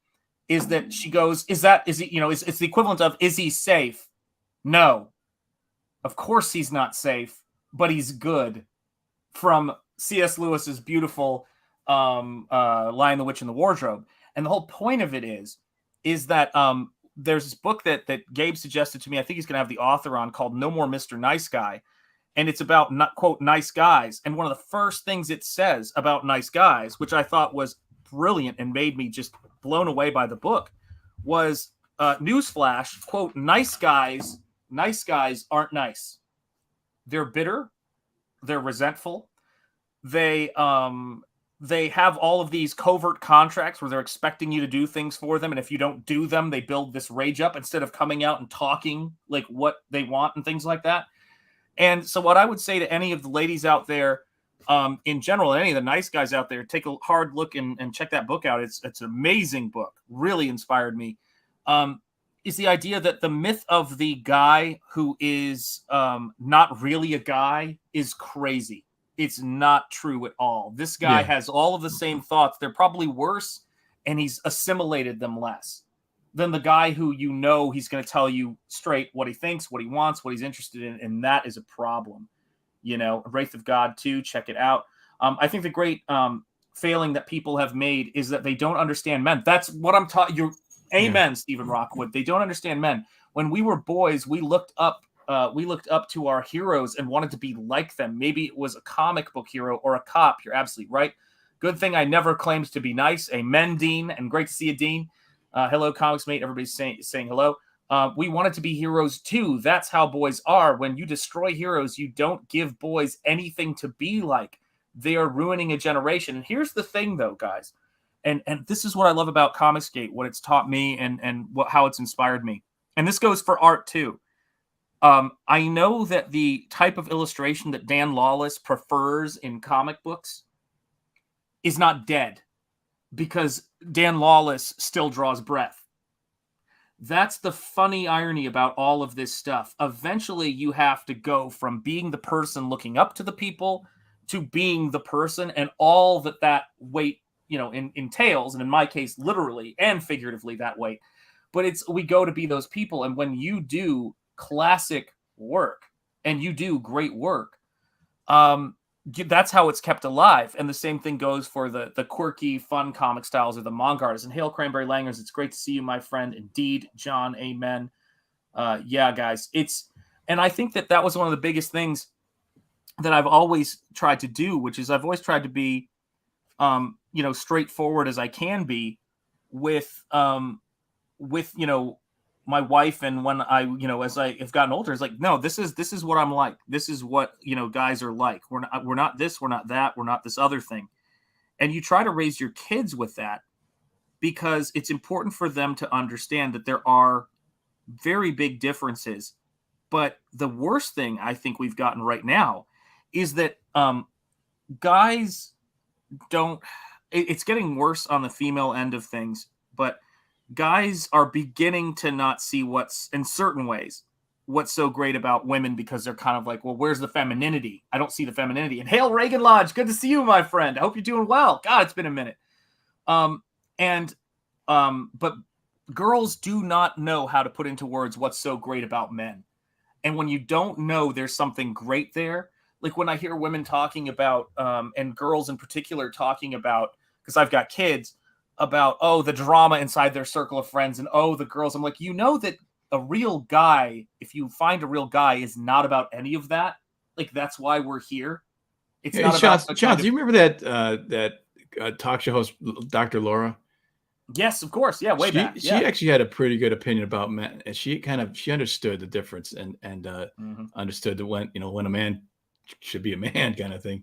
But I was going to say, it's like, hey, I'm a nice guy, but if I get in a situation, then I'm where I have to be a tough guy, then I'll be a tough guy, But it's like most of the time I'm a really nice person, but if somebody really challenges me in some way, or I was surprised when my kids grew up and they would tell me, like, Dad, when we were younger, like, you kind of scared us if we did something wrong. We were scared to be, to disobey. And it's like, and I don't remember like doing that, but I do remember like being a strong, like, hey, you cut that out. And I was, kind of tough, but I didn't realize they were actually a little bit afraid of me. Yeah. Because I was, when you raised your voice, it was like, they were like, oh my gosh, it was scary, And I was like, well, I didn't really mean to be scary, but I was just kind of asserting authority, saying, no, you're not gonna, it's a good thing. You're not gonna do that to your sister. Not, you go to your room right now, kind of thing. And it's like, and I meant it, It's like, as told my son, I go, with love, I love that boy. He's a fine young man. I love you, kid, if you're watching this. But I did say to my son, when he got to be around, 12 or 13, and kids get a little bit, boys get a little bit whatever. I said, if you ever call your mother a bitch in my presence, just know this, which he didn't. It'll be the first word of your eulogy. Exactly. So there is, there are things that kids need to learn. Charlie Stevenson says it perfectly. They make the mistake that they mistake a bad guy for a masculine guy. That is so true. That is true. Right on a bad guy is a guy who is duplicitous and is not masculine. You know what I mean? He's dishonest. He's doing all of these kinds of things. And I think also the worst thing about it is if you are convinced that you are a member of a group that is perfect. If you're told we tell young women that basically they're not responsible for anything, they're capable of all things, they aren't responsible for anything. Here's the funny thing, and this goes back to what we were saying about art and giving compliments. If you tell somebody that you think their work is great, the strength of the compliment is in them knowing you're capable of saying they're not great. Does that make sense? Of seeing a flaw. And so it is really difficult to give compliments, to give compliments sincerely, because I think oftentimes there has to be a certain amount of specificity to it. So the way I would describe it is that I love Ethan's current work. And I will say this, a friend of mine was just telling me the other day, who's a big comic fan, that he was rereading, and it was the groomsman actually who's on this channel from time to time. He was rereading Ethan's Green Lantern stuff, and he was like, "It's so good."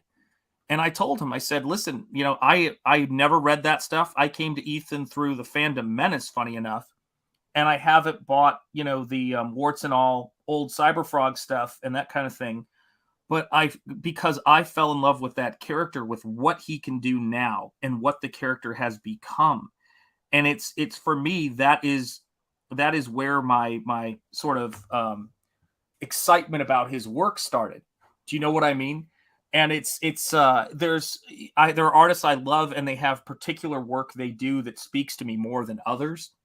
And I would say that that Ethan's current Cyberfrog stuff is like, it's where I start. It was my entryway into this character, and I had no idea until I got the first book how rich the lore was going to be on this relaunch. And boy, is he's writing some characters, man. And he's creating some cool shit. So you better rest up. I'm and take excited care to of read Red yourself. Planet, man. It's gonna be great. I think it's gonna be awesome. Yeah, man, it's gonna be sweet. Hey, I was thinking about my dad. He was a nice guy, super nice, and but he fought in World War II. He wasn't very nice then, and but I remember, I was afraid of him. He could get, if he ever got angry, he'd have a good reason to. We were being little shits, and I was afraid of him. But I also remember him sitting me down and just talking to me. And I remember he once, because I'll never forget it, because I was just watching the clock. He talked to me for 45 minutes straight, and I liked it. You know what I'm saying?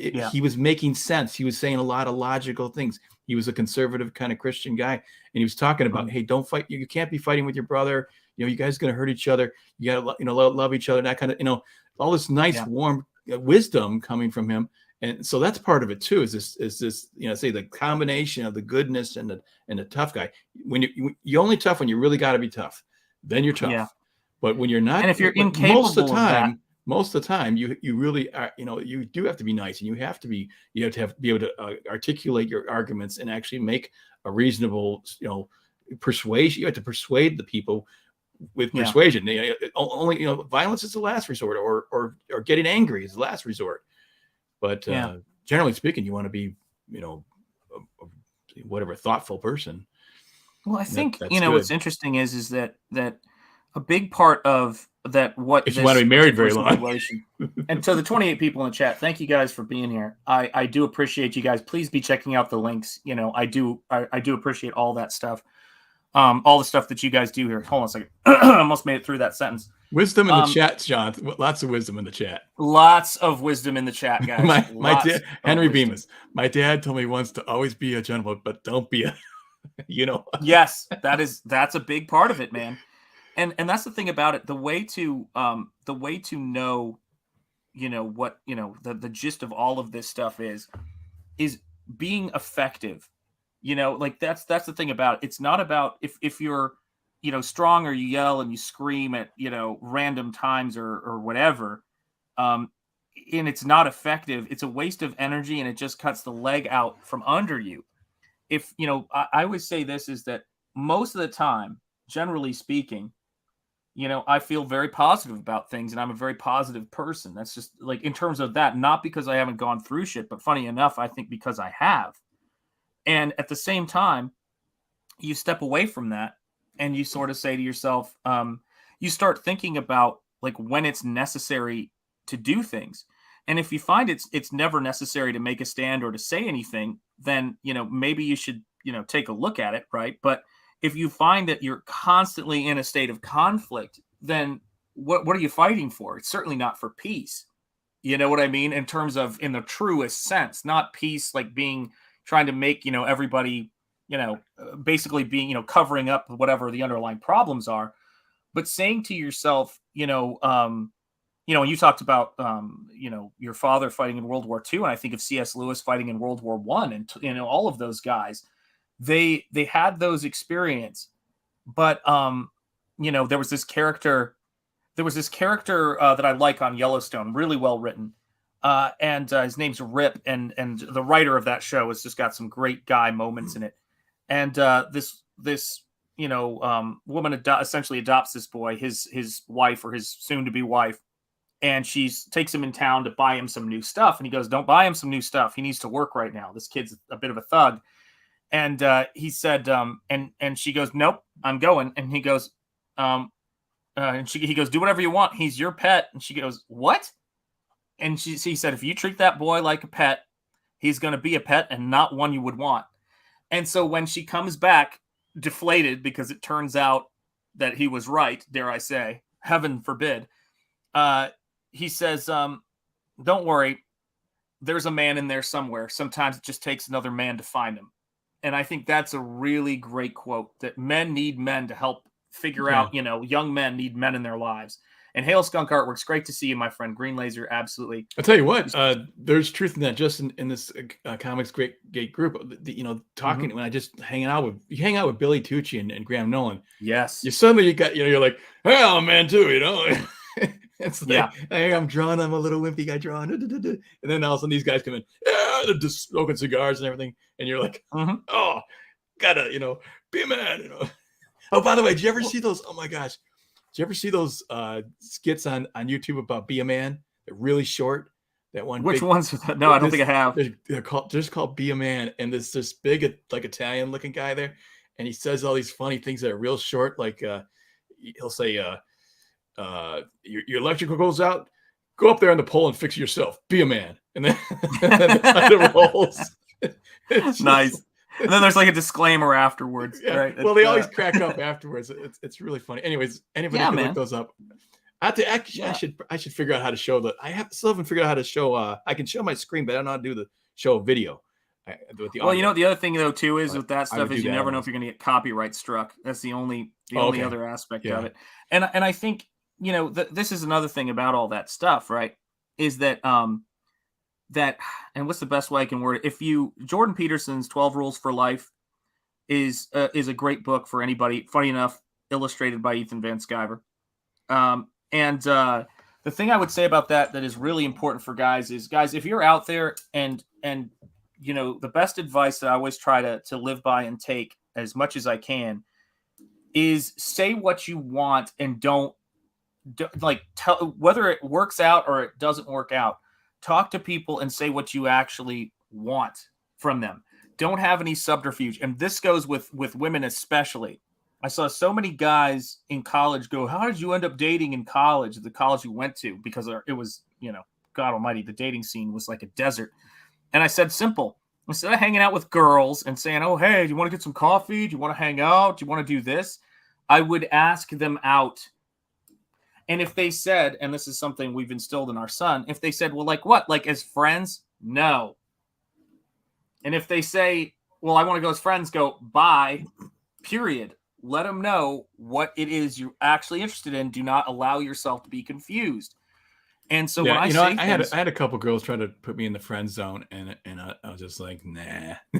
Yeah. I mean, if you're attracted to the girl, what are you going to watch her date somebody else? Like, I'm not going to put myself through that. And it's a lie. You shouldn't be doing that to yourself, and you shouldn't. By the way, the reason why a lot of guys don't ask for that answer is because they're afraid it's not going to be the answer they want, and that is the thing you have to get past. You have to take that no. You got what I always say is taking the L is an important thing that allows you to learn how to take the win. Do you know what I mean? Yeah. It's like because if you ask a girl out and she says no 1,000 times, you ask out a bunch of different girls, they say no, and then you finally get to one who says yes to the answer you're actually asking. You are further along than a guy who's been at maybes for the last God knows how many years. Well, I remember every time I had my heart broke, my brother said he always say, the only cure for a girl, another girl. Yeah, that's right. It's like, don't waste your time. And I didn't waste my time. My dating career was not very long, nor was mine, man. I dated. I didn't really start dating until I was older, and it was pretty quick. And it was sort of not much, but because I was serious. I was always serious, frankly, about it. But I was kind of like, hey, you're not interested? All right, well, see you later, bye. Kind of. Yep. Yeah. Well, actually, they said, see you later, bye. And then I said, okay. I don't want to rewrite history here. I didn't really say. Well, I will tell you this. They said it was have good people around you. One of my absolute favorite stories of one of my buddies. And I tell this story because when you're a guy, if you got any, whatever. And what's up, Daniel Craig? Good to see you. Yeah, these days you won't even be told no. Even in a person, you'll just be met with silence. Well, and then you move. Then you get away from them. You're right. Amen. Matthew McConaughey's dad also said, do one more for everything in life. Do one more if you feel like giving up. Amen. Let's see here. I was mediating this morning. Oof, boy. Why so? Oh, meditating. Sorry, I thought you said mediating. I saw a law office. Thank God. I was meditating this morning. Why so many angry women? And was thinking probably because we have no male leadership, which women actually subconsciously desire. Oh, sure. But by the way, women's supposed subconscious desire for strong men is not so subconscious. There's two kinds of entertainment that I see women watching a lot that I just go, that tells you everything you need to hear right there. Where men are feckless morons. This is my favorite lie in all entertainment. Where men are feckless morons, and they're feckless morons, and they just adhere to almost everything the woman wants. The woman can see great potential in them, but they're not. But then by the end, though, somehow the woman is able to manifest them into a successful man. Which is bullshit. Never is going to happen. He's got to do it his damn self. But then the other entertainment, of course, is where the guy is what is the word I'm looking for? He doesn't bow his head. He doesn't do anything. He's a strong guy. He knows what he wants. And he's just like, this is who the hell I am. And she's crazy about him. And she finds a way to get to know him. And his biggest struggle is letting her into his life. And when people say, well, how do I become a man like that? You make yourself into something worth having, step one. And it's not as hard as you might think, by the way. You make yourself into the kind of guy that you admire and you like. And then put yourself out there is the next step. So same thing with art. Make good work, then put the work out there, improve it, rinse, repeat. And it will happen if you get to that point to where it's solid enough, just like with any career. But the thing that really gets me about all of this stuff is when women look for guys for competence is a big thing. So when they see you, taking care of business. I mean, your boy Zach had that great line where he said, this guy he knew who was really good with women, he asked him, what's your secret? And he goes, I try to say in front of women as often as possible in any situation, I got this. If it's a door, if it's getting the bill, if it's grabbing something, I go, up, I got this. And it's amazing how attractive that is to women. I thought, you don't say, right? Of course it is. Yeah, I think some of the women who watch the romantic comedies where, and I think that the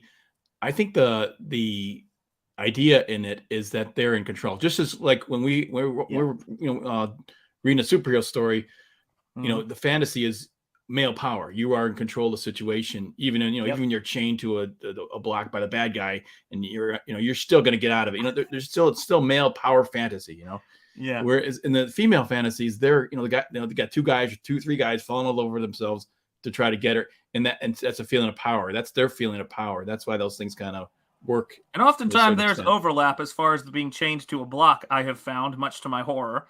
But this is the thing. 50 Shades of Grey might say otherwise. But this is a big thing, guys. And this is a big aspect of it. I want you to ask a woman, if you can't ask her out, and maybe Amanda B can ask this. I hate to put you on the spot, Amanda B. Let me be clear. And take care of Cranberry Langers. Ask a woman sometime if she would like to have more responsibility and more things to think about, and more things to be responsible than she already has. Ask her and say, do you ever find yourself fantasizing about having more stuff that you worry about, more stuff to get done, more stuff that you have to think about? She'll go, hell no, I wish somebody would come along and take some of this stuff off my plate. Yeah. I wish I'm saying the power, the female fantasy power is such that their women, virtues make men all want to do all that stuff for them. That's the power. That is absolutely correct. And by the way, we are all too happy to comply. The thing is that it's the guilt of giving up responsibility combined with you need a strong guy to say, hey, sit down. I've got this. The great thing about, or the thing that you find out in CG actually, which is very true, is the idea of being in control of your future and your work is a wonderful idea. It's the doing the work that involves, which is where things, sort of come to a head and people realize, oh shit, I don't really want to do that kind of work. And this is the funny thing about it, which is, when you meet people who've actually had to do a ton of work in their lives, what they're looking for is again, as it's said so well in the, I believe in scripture, of course, in every scripture I've read almost, which is even in Hinduism, looking for a helpmate in life. And that is what it is. You want a helpmate. And hail Teflon Ron, good to see you. Yeah, I tell my wife that as a man, I work to be seen like her hero. Amen. That is the job. And it's an amazing thing, because if you can't relinquish control, if you're a woman and you can't relinquish control, and you don't have a man with you strong enough to say to that you will listen to when he says, all right, you need to sit down, you need to relax, I'm taking care of this, don't worry about that. It is like a prison of having more people say, well, don't you think you should take on more and more and more? I've seen this with a lot of women with their friends, is that the good friends that last are the ones who can sometimes help them to say, take a break, do whatever, and help them to have good relationships with men. The worst case is you could have done more. Don't you think you could do more? You're not doing enough. It is the worst prison. Yeah. We're so geared to maintaining children that many women screw up and try to manage men instead of leaving them to take care of their stuff. Yes, also, and to take care of them. Look at the bodice rippers, which I'm sure are due for a major comeback. I think the Outlander series is pretty much that, from all I've gathered. But look at that stuff, not the the 50 Shades of Grey stuff or whatever else that is. I mean, that stuff, no. It's because it's missing a key core element. But the bodice ripper, that's dysfunctional. It's dysfunctional. Yeah, it's God Almighty. It's you can make it stable in a story, but in real life, it just falls apart in a few minutes. Of course, yeah, because it's a Marxist power struggle at the end of the day. And when there's a guy like the look on, oh gosh, I'm going to speak in generalities, but you get the idea. The look on my wife's face when I say to her, if she's not, feeling well or something like that, I'm going to run up to the grocery store. I'm going to get you some chicken broth. I'm going to set you up here on the sofa, blah, blah, blah, blah. It's just one of those things to where she's just like, oh my God, love you. That's what that's about. Yeah. Okay, cool. I'm going to get this. I'm taking care of this. Women like to see men taking care of things. But you also another thing that's interesting, Shant, is go ahead, please. Women do like a guy with a sense of humor.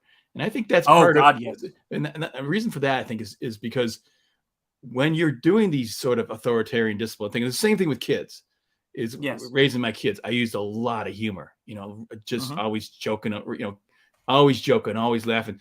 So you have a lot of fun, and sometimes you can mix, a lot of fun into the authority or the discipline. You're trying to say stuff, I mean, I would joke with my wife all the time, like I'm a man, like I walk around like, and she laughs. It's stupid, and it's just whatever goofy stuff you come up with. And then if there's some sort of like, and she respects that. She respects that you are not such a hard ass about it all, and you can be fun and have a good time with it too. You know what I'm saying? Like the joy of life too. It's all mixed in there, Yeah, I told my kids that about their mother. I said, because this is sort of how my sense of humor works. I said, your mother is incredibly intelligent. She has a master's degree. She contributes to her community. She's very, very kind. She's very, very thoughtful. And none of those things are why I asked her out. I asked her out because I thought she was hot. Full stop. So get it done and have your stuff together. At the end of the day, I think that's a big aspect of it. You know what I mean? Where people need to understand that there's step 1, step 2, step 3, and looking to jump to the end and figure that whole thing out is crazy. And I will say that how do I word it? It's like all things, like with comics, like with art. When I see the people, and I don't mean just Art T-Bear there, but it's is that when I see people working and I see people doing, the stuff that they do, ask the people who've been doing it over time for a long time, any one of these things, and you're going to get a lot of good wisdom from them, because there's different things that, that you learn when you've been doing this for a long time. When you talk to people who've been married for a long time, when you talk to people who, are couples, and it's, don't forget the one thing that if you don't understand that men and women are different and how men and women are different, you don't realize how to do this, or you can't even ponder how to do this very essential thing in a relationship, which is never miss a moment to make your lady feel like a woman, and never miss a moment to make your man feel like a man. Do you know what I mean? And praise them as such. Like, notice when they're being a man and let them feel like a man, and or I should say, acknowledge when they're being a man and acknowledge when they're being a lady. So that's a big thing that I think. Oh, thank you so much, Aviate-R Surge. I appreciate that. It's and I think that that's the kind of thing. Like, telling your wife she looks nice is, first of all, don't do that, guys. For fuck's sake. I mean, have we not come that far? Don't tell a woman she looks nice or she looks fine. For fuck's sake. Tell a woman why every now and not? again. Wait, why not? Tell her she looks beautiful. Don't tell her she looks beautiful every now and again and mean it. And by the way, throw in the occasional, and it shouldn't be too hard, but make sure you do if it is. Tell her she looks sexy every now and again. So you don't say like you'll do, or yeah, saying like if someone asks you how they're looking and you say they look fine, that's like the worst thing you could frickin' say. You know, that's up there on the list of things that every guy should know. Don't tell a woman she looks fine, and don't tell her to calm down unless you want her to lose her effing mind. Don't tell her she's adequate. No, well, see, even that, like, so, like, seriously, if you ever want to see a woman flip out, if you're just curious for amusement's sake, tell her to calm down. See, well, that's Like, my wife doesn't. I don't have to tell her that. She never calms. I mean, she never. She never Dan, wait, strike that. she's always calm. She never calms. Oh my god. Oh, no, gosh. she is. Oh, Aviator. Got it. I she's should have not known at that, all. John. Sorry. Like, good lord. My son loves that kind of stuff. So that makes me wonder if it's a biological thing for women to like a guy with a sense of humor, like it goes back to cave days. I bet it does. Got to get back to work. Take care, Julie. Have a great time at work. And thank you for what you do. We appreciate your productivity. Seriously, we need productive people in this world. She's wanting something. Do you think the cavemen? Do you think they were doing like some stand up or something? Do you think like? Oh, I think that that the person who can take the tension out of a situation effectively has got to be valued above all others. Otherwise, how many breakthroughs do you imagine throughout history in peace talks, in any group dynamic, have been made because somebody could bring levity to the situation? Yeah. You see what I mean? Well, the old sometimes you've got to be the hammer. The days old with the kings and queens, and they were the court jester making fun. And think about it. And why? Right? Yeah, like, because everyone's ready to kill necessary. it. He's ready to declare war, and here comes the jester kind of coming in. All right, let's just relax here, guys. Here's a card trick. Oh.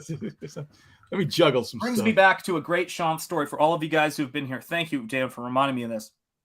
So I dated a gal in high school into college. And when we broke up, that's the best way to put it for the purposes of this joke. I was sitting at the cafeteria table and I was like, was lamenting it, and I was all agitated and irritated. And I said, and when we broke up, blah, blah, blah, blah. And my friend, while eating a hamburger, and he's a mate, he's a good friend, looked over at me and he went, whoa, whoa, whoa, whoa, whoa, dude. Well, you guys didn't break up.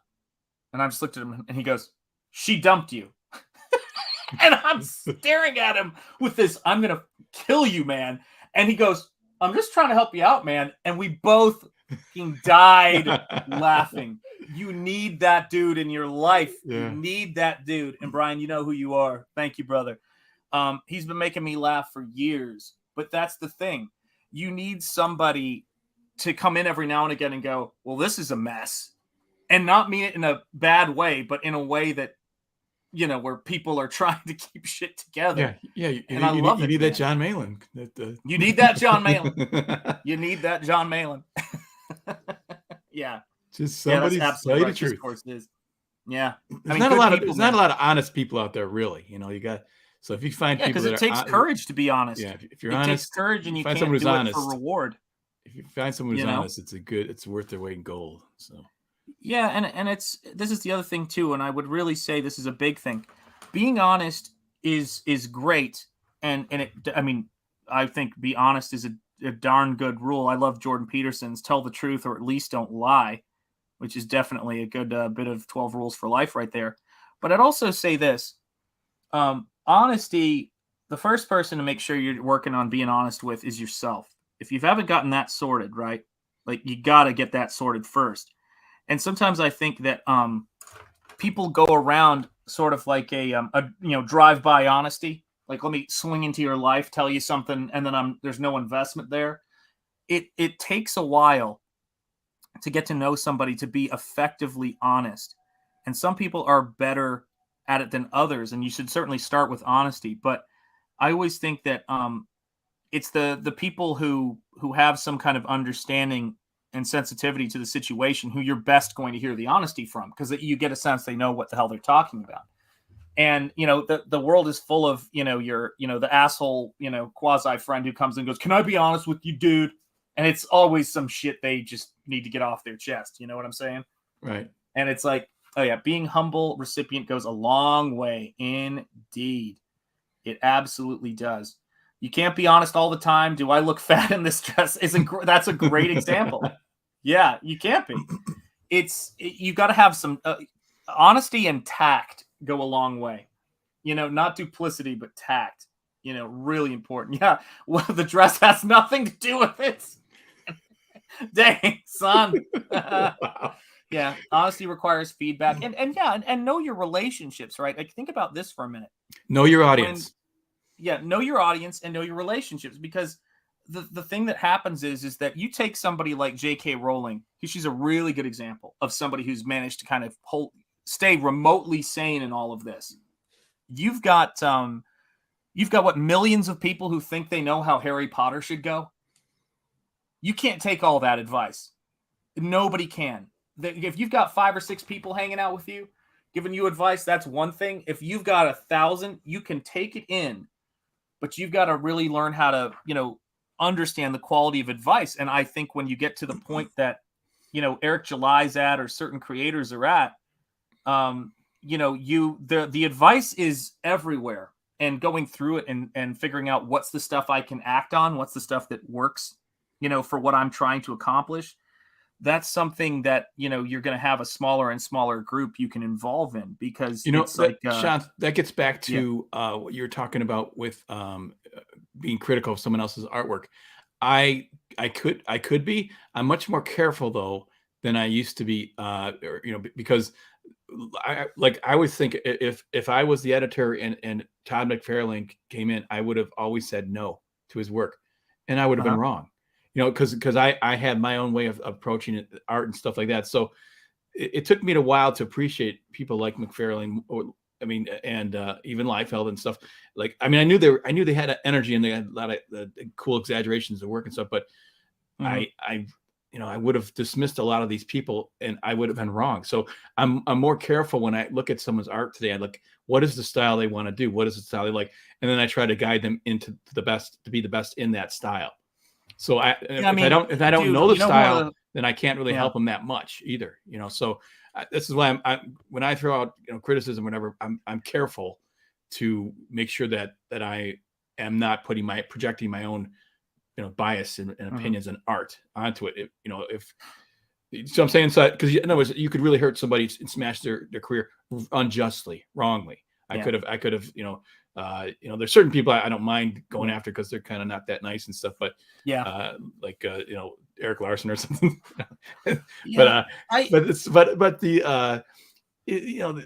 Most people though, especially young artists, they come to me. I'm gonna find what they're going for, what looks good in their stuff, and then try to make a suggestion if I can, because I don't know their style, to make it go, get it better. But I'm very careful of passing out advice. By the way, you're wearing a dress right now. No, you're in your absolutely. I am. Look at this, guys. Do you find yourself saying, "I think Shanth is the sexiest comic skater right now"? Move the body a little higher. If you do, move a little higher. Right there, almost there. Do you know what I'm saying? Like, if you do, those feelings you're having are natural. Let me. We all have these feelings about Shanth. Let's be clear about this. Well, I'll tell you this, and I think this is important, right? There's 2 artists that I wrote off in college. I saw their stuff and I said, I don't get why people like this. I think this stuff is shit. The drawing on it, I just don't understand it. One was Jack Kirby, another one was Mike Mignola. When I looked at their stuff later, after I had a sense to understand it, think about that. I looked at Jack Kirby, I'm like, what has he ever done? No, I didn't say that. Let me be clear. I did not say that phrase. But I looked at it, I go, I don't get why people love this stuff so much. And then I saw Mike Mignola's stuff, and I'm a huge Todd McFarlane fan. I'm a huge Arthur Adams fan. I'm a huge Dave Stevens fan even. And in some of those cases, Dave Stevens, people like that are like, I love Mike Mignola's stuff. And I'm like, are your eyes painted on? Like, what are you seeing? And then you see it and you go, oh, well, I read it and I got it and I understood why it was great. Not because people convinced me. Let me be clear. I started to feel the storytelling. There was the book that got me with Mike Mignola, funny enough, because I love them, was The Wolves of St. August. I don't know if you remember that one, where it's a short story. It was a square bound, a lot like what I like to do, or what my books. Pre-Hellboy or after Hellboy? It was Hellboy. Yeah, it was a Hellboy story Hellboy. with werewolves in a church. And there's this part where a werewolf tosses Hellboy, and the way that he drew the figure of him getting just chucked, as he often is in those stories, I went, damn, that's good. Yeah. And I came to it honestly. It wasn't, you know what I mean? Like it wasn't about, oh, I've got to like this because everybody says so. And there's some stuff that people love that I will not get into. Not out of stubbornness, but it just doesn't do it for me. And I think that's important. Jack Kirby was like a fashion designer, always trying to create new and amazing designs and characters. Amen. Demonized says it was one of the first Hellboy stories in that Dark Horse Presents. Yes, and I got it as the with that, whatever that Lux Touch, cover. They just started doing that, the single collected of it, and it was great, man. It was great. Yeah, Teflon Ron, I'd pull it up if I knew how to get to it easily, that particular panel. The first time I saw Mike Mignola was on Quorum for First Comics, and I loved it immediately. If you go back, I really I don't think he likes that work. I love it. I think it's really good. Yeah. And then so when Hellboy came along, I was primed because I already liked the work. So I really always I love this stuff. It just was so perfect for Hellboy. It was like, I don't know. It's funny. Like his stuff is I love when he's just doing, he's doing his thing, he's making it happen. He makes the work. It has a certain kind of energy to it. And I love the way that he does fight scenes. And I think that for me, I would encourage everybody to think about it is that if something is quality, if something is beautiful, it's going to work. And what I miss the most from the 90s, I don't miss whatever the 90s style is. Again, Hellboy was being done in the 90s. Marvel's was being done in the 90s too. Dave Stevens was doing Rocketeer in the 90s. I thought of one of my favorite Hellboy moments in one of his comics where he has a rocket pack. And he jumps up. I knew. How good am I at reading people? How good am I at reading people on that, people? I want some credit for that. Really? You just said one of my favorite moments in Hellboy, and I said jetpack. Yeah, how did you know that? It must, I bet it's everybody's favorite. It's like he jumps out the plane and he's pushing the button. Nah, listen. And let me tell you this, most superheroes be like, oh my God. But he's just like, crap, You get to know people and you get to know them and you get to know what the moments are.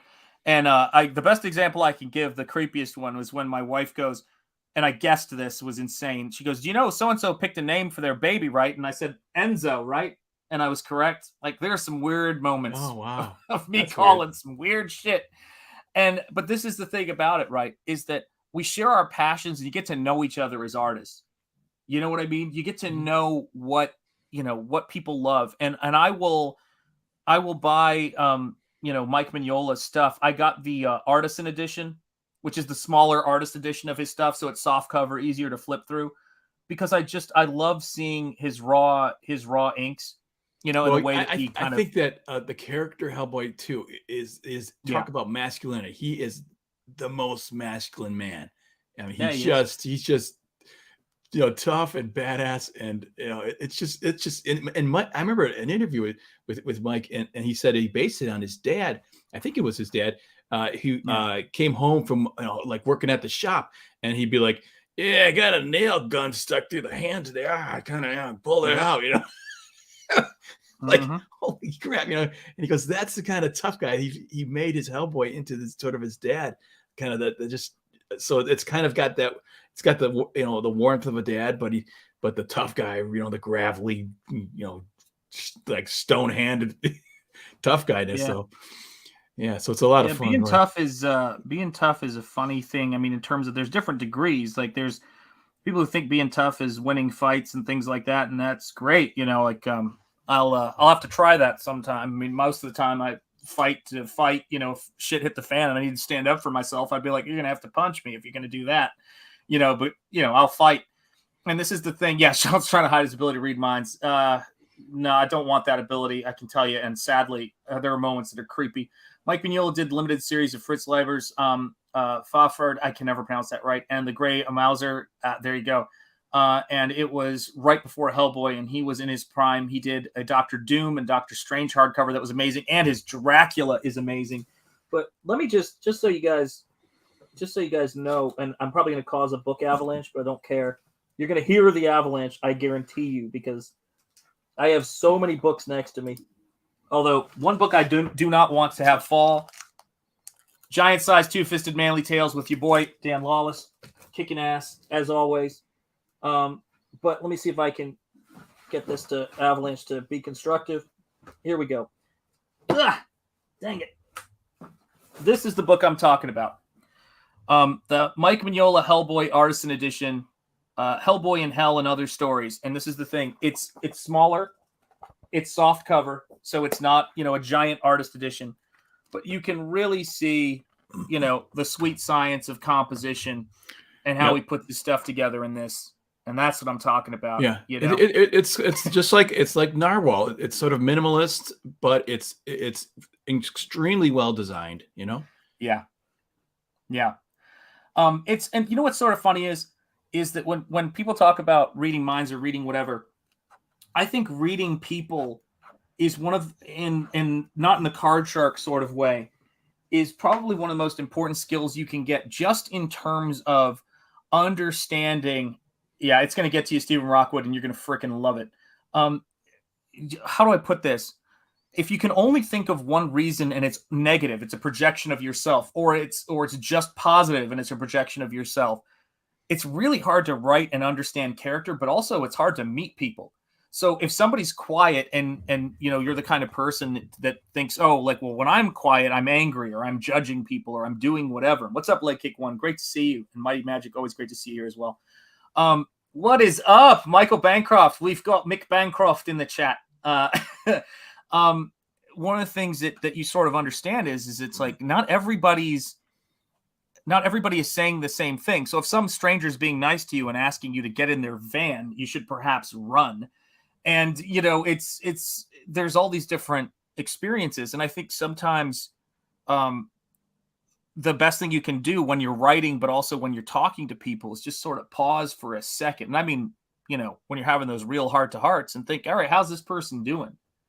You know what I mean? Like, what is it about? There's a power in this. There's a lot of power in listening, the ability to listen. Amen. Really listen, not just hear it, but take it in, listen to what they just absorb it. I do that too. It's a good idea. Yeah, for sure. Because, you think about this, man, like when people were talking about, and this is public knowledge now. My wife always says that you need to listen. Yeah. My wife says, I'm watching a show. You need to go away. But it's the same thing. I tell my wife the other day, it's like, you need to learn to embrace your mistakes. So she gave me a big hug. Yeah. That's exactly right. That's right. And that's the kind of thing too, for me about that. John, did you get that was a joke? Wait, no, I'm sorry. I was painting and reading. All right, go ahead. Here we go. I said to my wife the other day, I said, you need to learn to embrace your mistakes. So she gave me a big hug. Sorry. I gotcha. Oh my God. Yeah. I will tell you, man. That is one of the problems with doing these live streams is you're trying to paint, you're trying to talk, you're trying to read the chat. I'm just reading the chat and talking to you, just two things, and I can't hardly hold it together, And this, like when you're painting a story and you're having to put yourself into the character's, mind and like what's happening in that moment, like every panel in a story like this in a fully painted comic book is precious time, right? The reader, like they're looking at it and they've got to get something from it. And it's like this particular page, which started out as, I've got to make sure I have a werewolf painted to sell this comic book, right? So see if it gets backed. turned into one of a fulcrum point for the spiritual connection between these three characters. Like, it turned into something. And you know, the thing about it to me too is that when people learn about, like, wait a second, Cecil's going through divorce. Wait.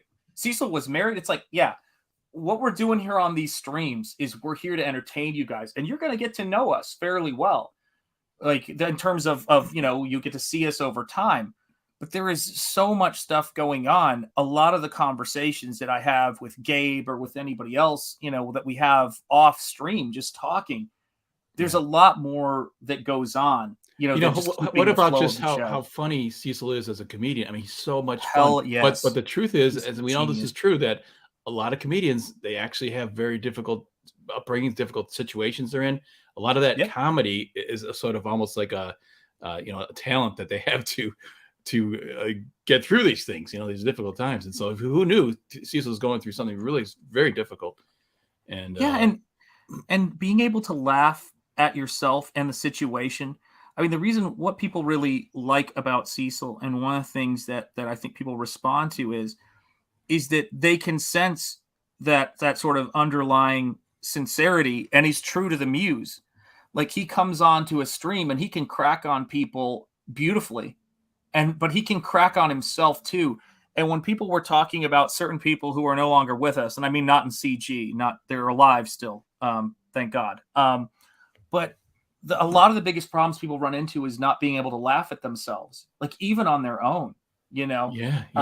Forget to know John's like, yeah, he's smart about that. Yeah. Oxmal is, absolutely epic. Absolutely epic.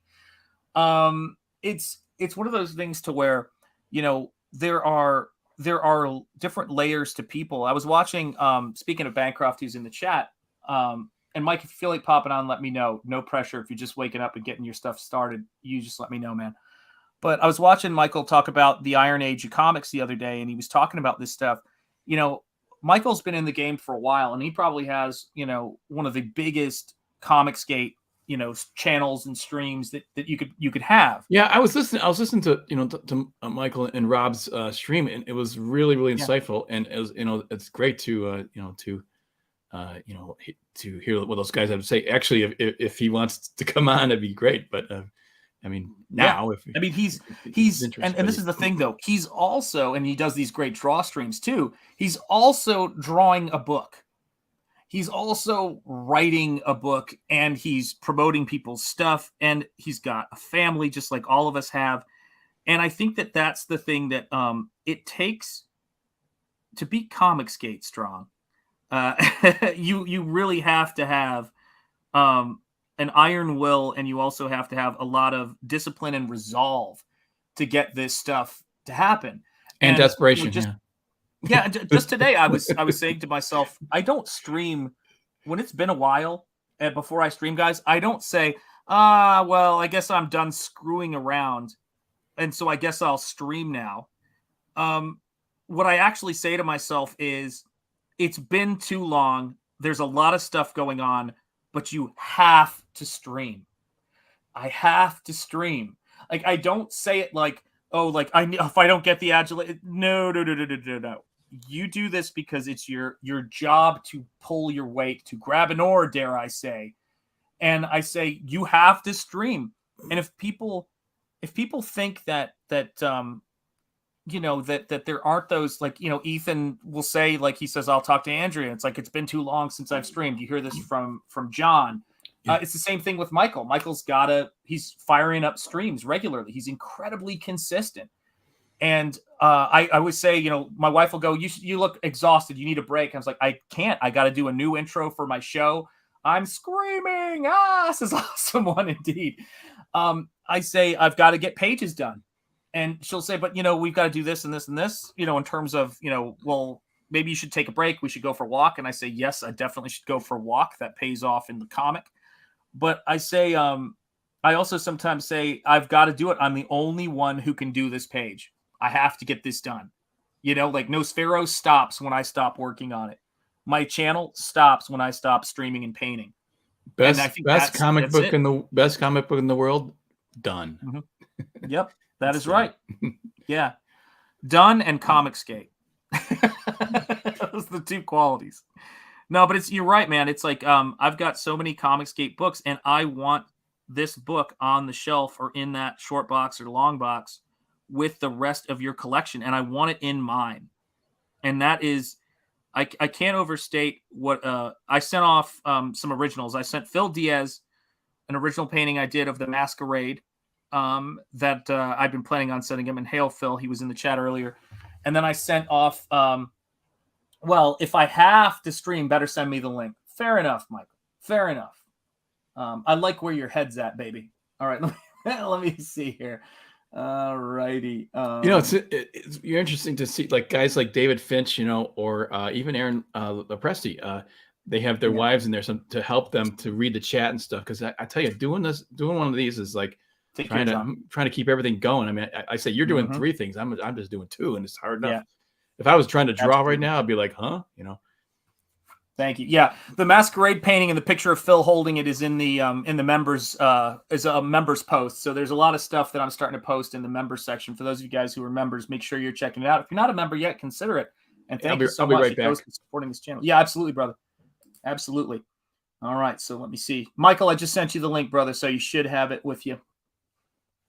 But yeah, I mean, it's guys. There's so many amazing folks here, and it's one of those things to where, what I always say is we're all working really hard for you guys, and it's great. It is an honor to be doing this kind of stuff.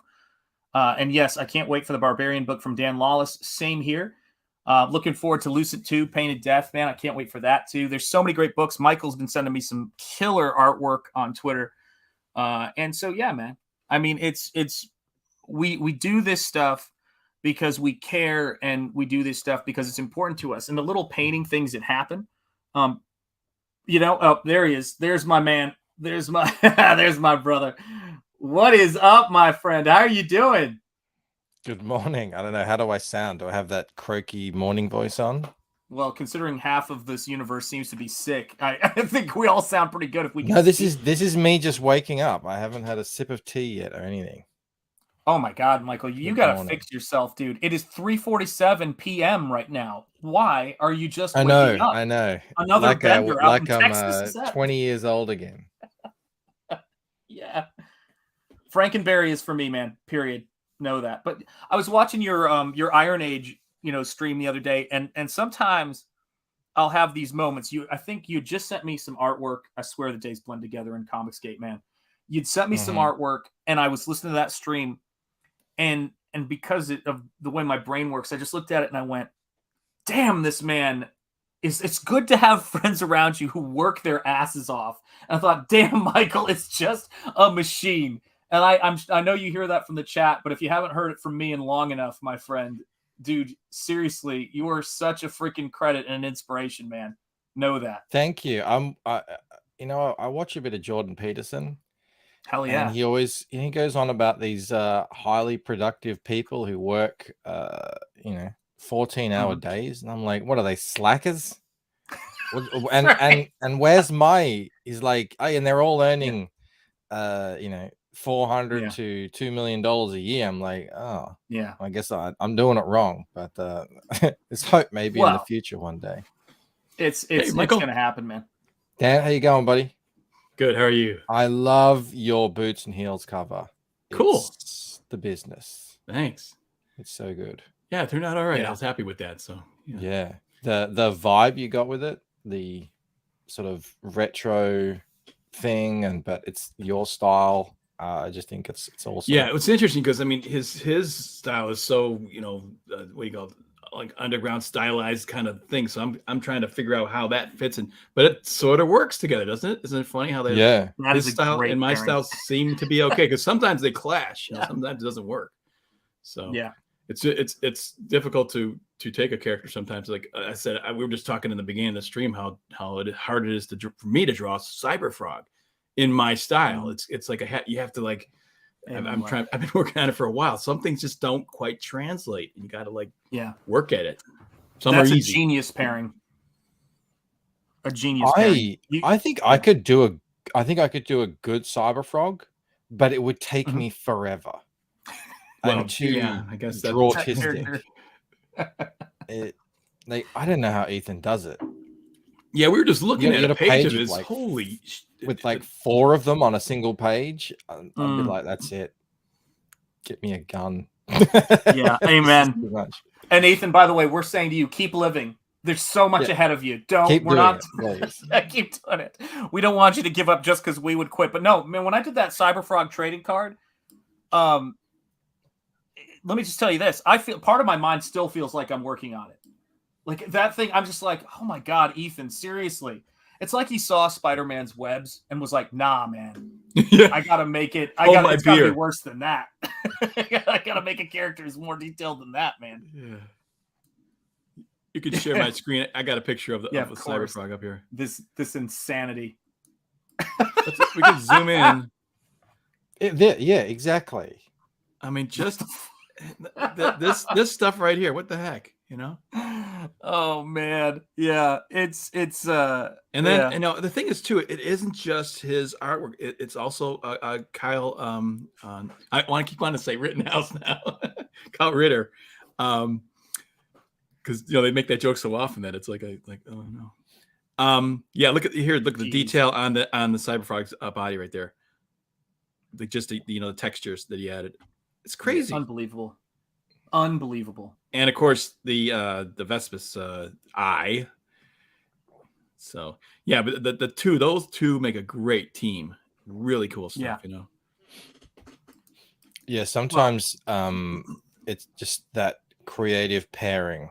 It's ends up the sum ends up worth so much more than each thing. It's like 2 artists come together and they make a magic that you couldn't replicate. It's just what about you guys like the Frank Miller Sienkiewicz Elektra series? Oh, it's pretty cool. I'm not super familiar. Oh, you might want to check that one out. It's at the time especially it was just nothing like it. There was just, I mean, Frank Miller's doing it was at the top of his game in storytelling, and Sienkiewicz was just doing, just funky stuff. I mean, some of it you would have almost childlike drawings in there, like they're drawn in crayon and stuff. It's just it was unbelievably creative. Totally worth checking it out. I mean, but I'm a huge Miller fan. I think anything he does is pretty damn good. It's just well done and put together right. Just flows perfectly good. Yeah, demonized. This is a question that I think, I see people asking this too much.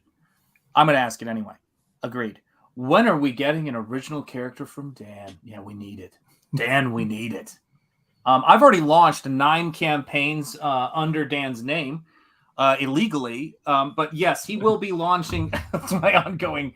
Michael, this is a rejected page of Ethan's. One he didn't make the cut. Didn't make the cut. Is it really? Holy cow. Yeah. Yes. Well, unused. He changed the story, but the look at how much detail was done on this. Jeez. I mean, God, I would just. I think this is one of the ones that wasn't used. I don't know for sure. If I put that amount of effort into a page, not to use it, I don't know what I would do. That wouldn't happen. Me. If I did that, it wouldn't. That's going to see print. The way. If that's seeing print, man, forget this shit. Yeah, man. Yeah, we do have. Oh, you know what? Let me just show a campaign real quick that I want to highlight. Yeah, of course. Tear in the Trenches. This Who is still. Go ahead. Sorry. This has been kind of staying around 77. It doesn't get. You don't get. Oh, geez, why did you call that up? I can't handle the number 7. Somebody back it quick. What's wrong with 77? You and your weird 7 thing. Listen, man. Oh. Anyways, this print only happens that I did at 80 grand. So we got to get it there somehow. Yeah, man. And this might be the coolest thing I think I've drawn so far in CG. I mean, first off, you got a great character. Absolutely love that too. Yeah, it was a lot. That one came together right. But look at this character, that old style character that he is bringing to life is really a lot of fun. I mean, it looks like a blast. I mean, it's going to be a riot. Can you do us a favor to help move this book for my own sanity? Can you stop sharing and then call up the art that you did, the actual just the piece, and make that full screen? Oh yeah, sure. That you did for Vaughn? Like, let's let people, because we got you here. We've got the real McCoy here, so you got to share that piece you did for Vaughn, man. Okay. Because that thing is sick, man. So call that up, and I want to put that on screen, guys. Back Terror in the Trenches, my brother Vaughn's book. Yeah, make sure you check it out. It's seriously. I backed it with the catch-up tier for Monster MD. Here we go, guys. Drink it in. Drank. Right there. Yeah, that happens at 80K. So if you backed it, thank you. And if you can spread it around to other people to say, hey, you might want to check this out. You know, this is you're not going to get this image any other way. So this is only if you back the Terror in the Trenches thing. So Daniel Craig says, I don't know why Terror in the Trenches hasn't done better. The art is ludicrous. Well, I think that's sort of looking at it upside down. The actual trend for a guy like Von, who doesn't have a channel, or like he goes onto other people's streams and stuff like that. He doesn't have his massive audience. He has a very loyal following who followed him through from Monster MD. But the actual trend for a guy like that these days, being how competitive it is to have a book of around, I don't know exactly how, like number wise, probably like it's raised about 20,000. Like, so I think it's an actual crazy testament to how appealing that book actually is, that he's even, considering 80,000 is insane. And don't you dare it's just going to continue to grow with Von. Everything he's doing is just cool. Like, they talk about one of the most self-aware guys out there. Like, he has his finger on the cool pulse. Yes. And he's not interested in doing anything that he is a guy who's going to say what he thinks, and he don't give a shit what anyone thinks about what he says. You know, he's a definitely a courageous human being. Oh my gosh, man. And what he's done with that character and the supporting characters, if I may say, is fantastic. And I look at that and I think we've got to get, speaking of collaborations that I'd love to see, we think about things like, the Wolves of St. August and all of the, the kind of cool Hellboy sort of one shots. I mean, I would love to see Dan illustrate a story for Terror, man, like a one shot or anything like that. Hell, even a short story, because I think your storytelling with that character is a perfect fit. I really wanted to work on this character. I really wanted to do that. And it kind of shows, who wouldn't want to work on this character? Look, it's totally cool, man. The villains are cool. The guy's cool. Look, he's got a motorcycle with a skull and crossbones on it. That's cool as it gets. So it's a lot of fun. Amen. All kinds of fun stuff in this. I love his gun witch. As soon as I heard the word gun witch, I was like, why am I only just hearing the word gun witch now? This should have been a thing from 40 years ago that's been done to death, but it hasn't, because it's being done here, and it's so freaking cool. Lady Satan, right? What a great Well, he's like, I'm like, oh, tell me about this character, and Vaughn is like, oh yeah, that's Lady Satan, she's a gun witch. I was like, what is that your Vaughn? I love that. Oh my god, Vaughn's a fun guy, even to sort of, what do you call it, when you're doing an impression of. Oh my gosh, man. He's kind of like this character, actually. I'm not surprised he picks this character, because it's like, Terror. I got you. Kind of is fun. Jumped onto a draw stream once. It was a lot of fun. I got to get him back on, actually. Yeah, I hate to say, but I don't know if I'm gonna hurt people's feelings, but I always thought Batman was a tad dorky. It was never really the coolest character until Frank Miller got a hold of it. But I always thought he was a bit, didn't have any powers. Is kind of stupid. This guy is like, if Batman was cool. Look at that lair. I mean, that's a cool lair versus the Bat Cave. So I think people would really like this character, and it's got a lot of potential in it for sure. And Vaughn's discovering it and uncovering it. Oh yeah, I mean, it's the best, man. It's like one of the best interpretations I've seen of that. Yeah, I mean, look at that. That's a great, cool character, man. Hell yeah. Freaking great, man.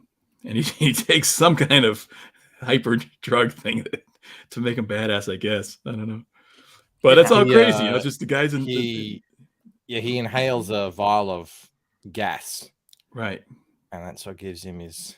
It's kind of like Popeye and spinach, only this is gas. Yeah. He should put put that in the trailer. A little Popeye music in the trailer, you know. I think it enhances him, and it makes his enemies see him as their worst fear. Oh, okay. So the Nazis see a giant golem, right, coming to get them. A giant Jewish golem coming to get them. Scarecrow was a superhero, and his Scarecrow gas, he didn't have to protect himself from it, but it made him stronger. I mean, it's just an awesome, like, how do I word this? The thing about what Vaughn does with this book and he does with these characters is you've never seen this character before. He's gotten a hold of it in a sense. Like, he's true to the muse. He's true to the history of the character. But I mean, man, he adds this world to it. I mean, we'll let the artwork. The lair is just great. There's not even a character in here. The lair is great art. It just that's just, you could just look at that, you know. Well, there's a shadow, I think. Okay, yeah, of him standing there. So right. But still, I'm just saying that, you know, the actual doesn't have an actual figure in it, and that in itself is cool. Mm-hmm. Yeah, Vaughn was saying that over the years, the different interpretations of the character have just been really wishy-washy, and they didn't live up to the name or the visuals. So he wanted to give it the old Von Klaus. It's public domain now, right? Oh yeah. It's one of the oldest characters in the world. I think he said that as well. So it's been out of copyright for quite a while. Yeah, I mean, I think that's the biggest thing, which is you know, it's when you step into something that is public domain and that other people have access to. It's a little bit like, let's say that Superman or Batman and all these characters become public domain. It certainly does not mean that that you're going to be able to come up with a Superman book that people are going to love the way people are taking to this character very few people have heard of, because there's so much expectation, right? People will go, wow, it's not as good as this Superman or that Superman. With a bunch of people trying to take on, or not a bunch of people, but I think it was, Dynamite did a what do you call it? Terror in the Trenches. Was it Dynamite or was it, who was the company? Not Dynamite, maybe. But somebody did a Terror in the Trenches book, and Vaughn, I think, surpassed that book big time. And it's in the quality. And Boots and Heels. There you have it. Beautiful, man. I love that ray gun. Dan just, he then disappeared. Dan's like, here it is. Boom. The garbage truck is coming through again the other side of the street. That's fine, dude. That's fine. Yeah. Last time, it breaks and people are like, oh, I'm getting feedback, Like, it was just the stupid brakes on the truck outside. So I had to. Michael, have you heard of Camel Moon? Do you know this guy? Vaguely. Sounds like a bit of a weirdo. Sounds kind of strange. I tell you, it's my favorite show. Really, when you guys did Camel Nights, it's so much fun. What's the when you guys watch the show and you make the comments of those. Some European. It's Ukrainian. Believe it or not. Ukrainian. Okay, yeah. Oh, and so it's called Dramatize Me, and he showed it to us one day. This little clip of it, and we just didn't understand it. We were like, "What is this?" And we thought it was so funny because we were like, "This is what I imagined an alien who was watching TV shows from outer space." And just love them. It's like, oh, these Earthlings are so funny, and they, I love watching their TV shows. I'm gonna make my own one. So like they script it. It's like it's just sort of like it's got people in it, but none of them actually act like people or talk like people, right? Or the stories don't make any sense, and they all have a completely predictable twist. And it's just, and they're all devoid of any real human soul. It's just like they're just so bad. ever since then, it's just been, yeah, we got to watch this. And it turns out it wasn't an alien; it was just Ukrainians. Yes. We actually got a couple of guys from the show on the Yeah, screen. I remember that you got one of the guys, and you're not sure where one of them is right now, right? I mean, there was one that one got out right before he went back home, but the other guy was still in the Ukraine, and he was really funny, and he was actually planning on coming back on the show because he was trying to start his comedic thing, but we don't know. We don't know. I remember him. I remember you guys having him on the show, but I can't remember. Did he get the joke? Did he get that it was stupid or something? Oh yeah, no, all of them. Oh yes, absolutely. Okay. I think all of them do.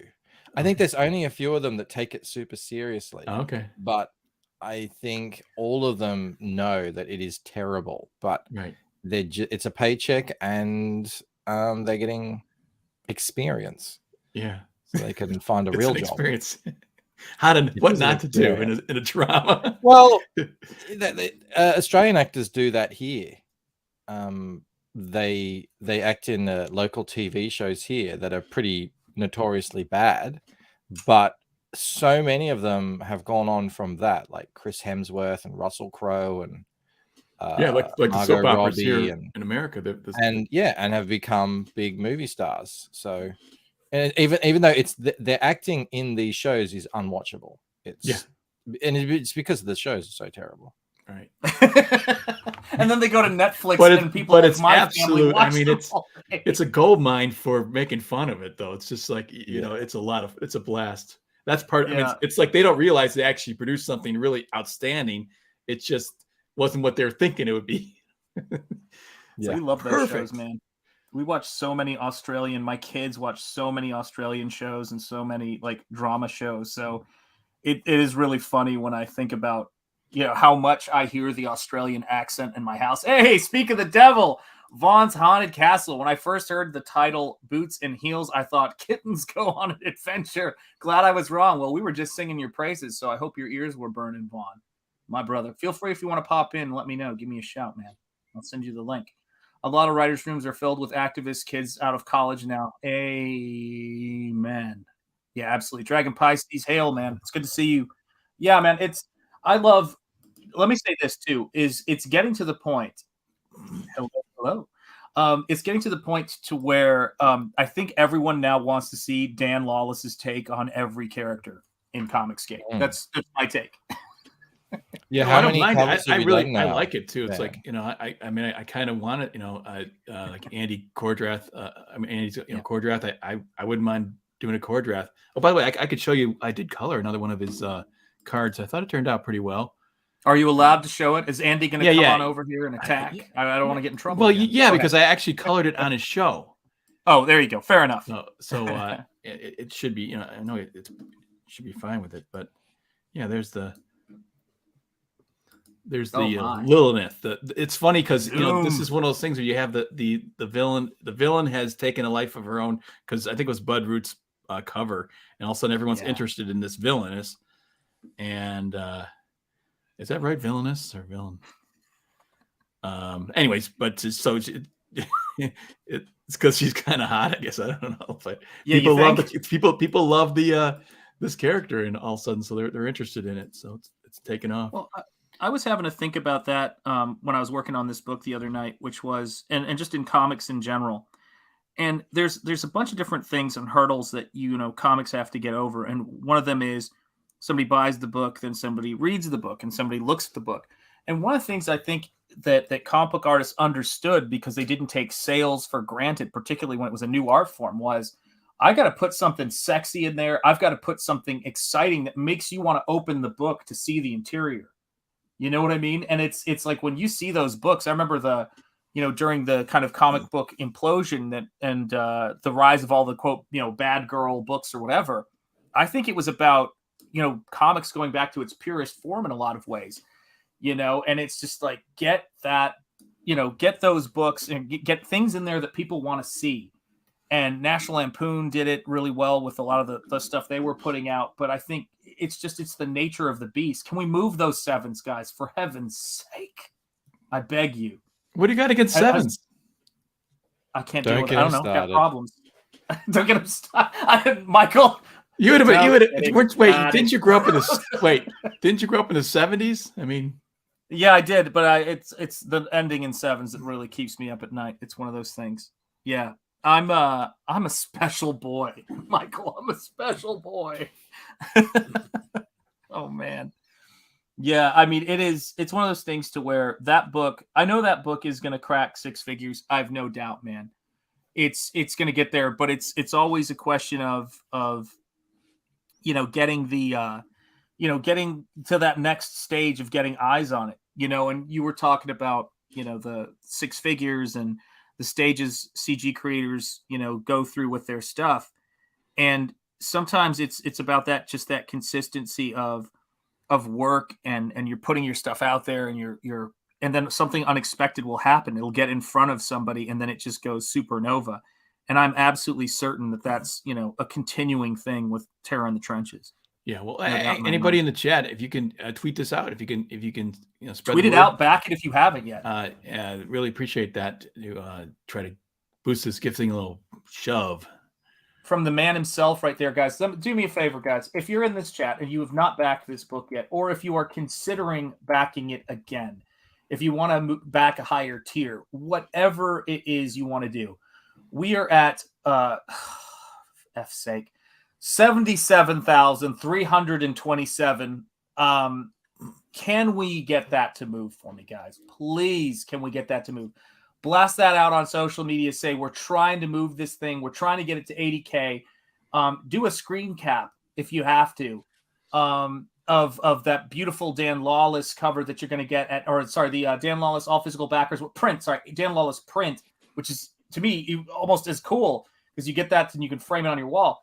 At 80K, all physical backers receive a Dan Lawless print. Guys, get the word out. Let's move this campaign. Let's get it moving. I want to see this get past that number. The road to being a six-figure campaigner, as far as I can see, there's sort of two paths possible to you. The one is you have a big audience from elsewhere, and that can be either on YouTube. We've seen guys do it through webtoons, stuff like that. Yeah.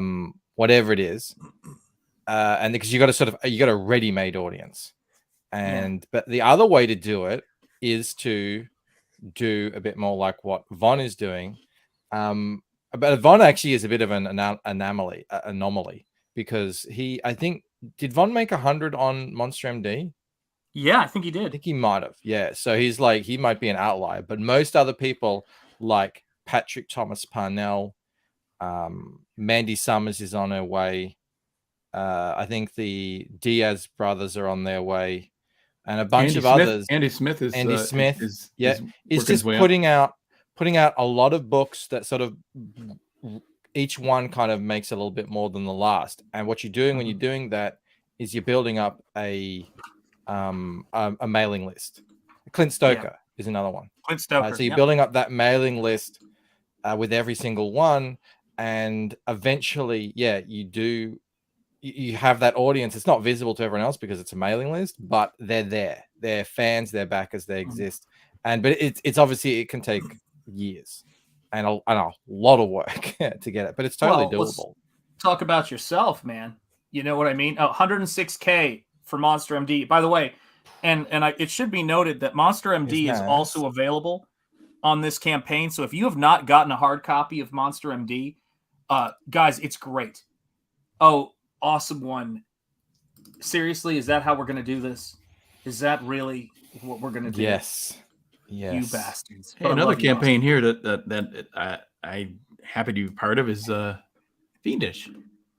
Yes. Reni's. Yeah, Fiendish. Who is, what is this Fiendish you speak of? Reni's Fiendish. I've actually read both issues, and it's really well done. It's really she wrote a really good story. It's solid, and it's a little more anime, but not too much anime. So I call it American manga. Yeah, there's something like that. So I guess it's kind of like Rini. She's kind of a combination of several things. If it's Comicsgate, I just call it racist. No, it's actually a very popular genre in terms of art, like a style of art, which is a Western manga blend. It's very popular in web comics and stuff like that, and it's actually a big seller in bookstores. There's a lot of that stuff that sells really big numbers. So yeah, if she keeps going, she could go very far with this. You already see like there's a lot of appeal out there for it already. Yep. Yeah, she's a good creator. She's a very good artist, and her ass off.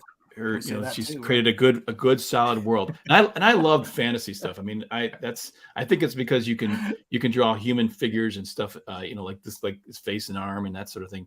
I love the skin tones and stuff. Frazetta kind of stuff. Yeah. I'm a Frazetta guy. So. Oh hell yeah! But yeah, if you could trace oil paintings, I'd be tracing Frazetta right now. No. Yeah, but Shannon, you mentioned me doing a lot of stuff for a lot of people. It's like that's kind of what I would recommend if you want to get into the CG movement. Is come in and help out. Create something, and it does. You get it's a win-win because people get to see your work.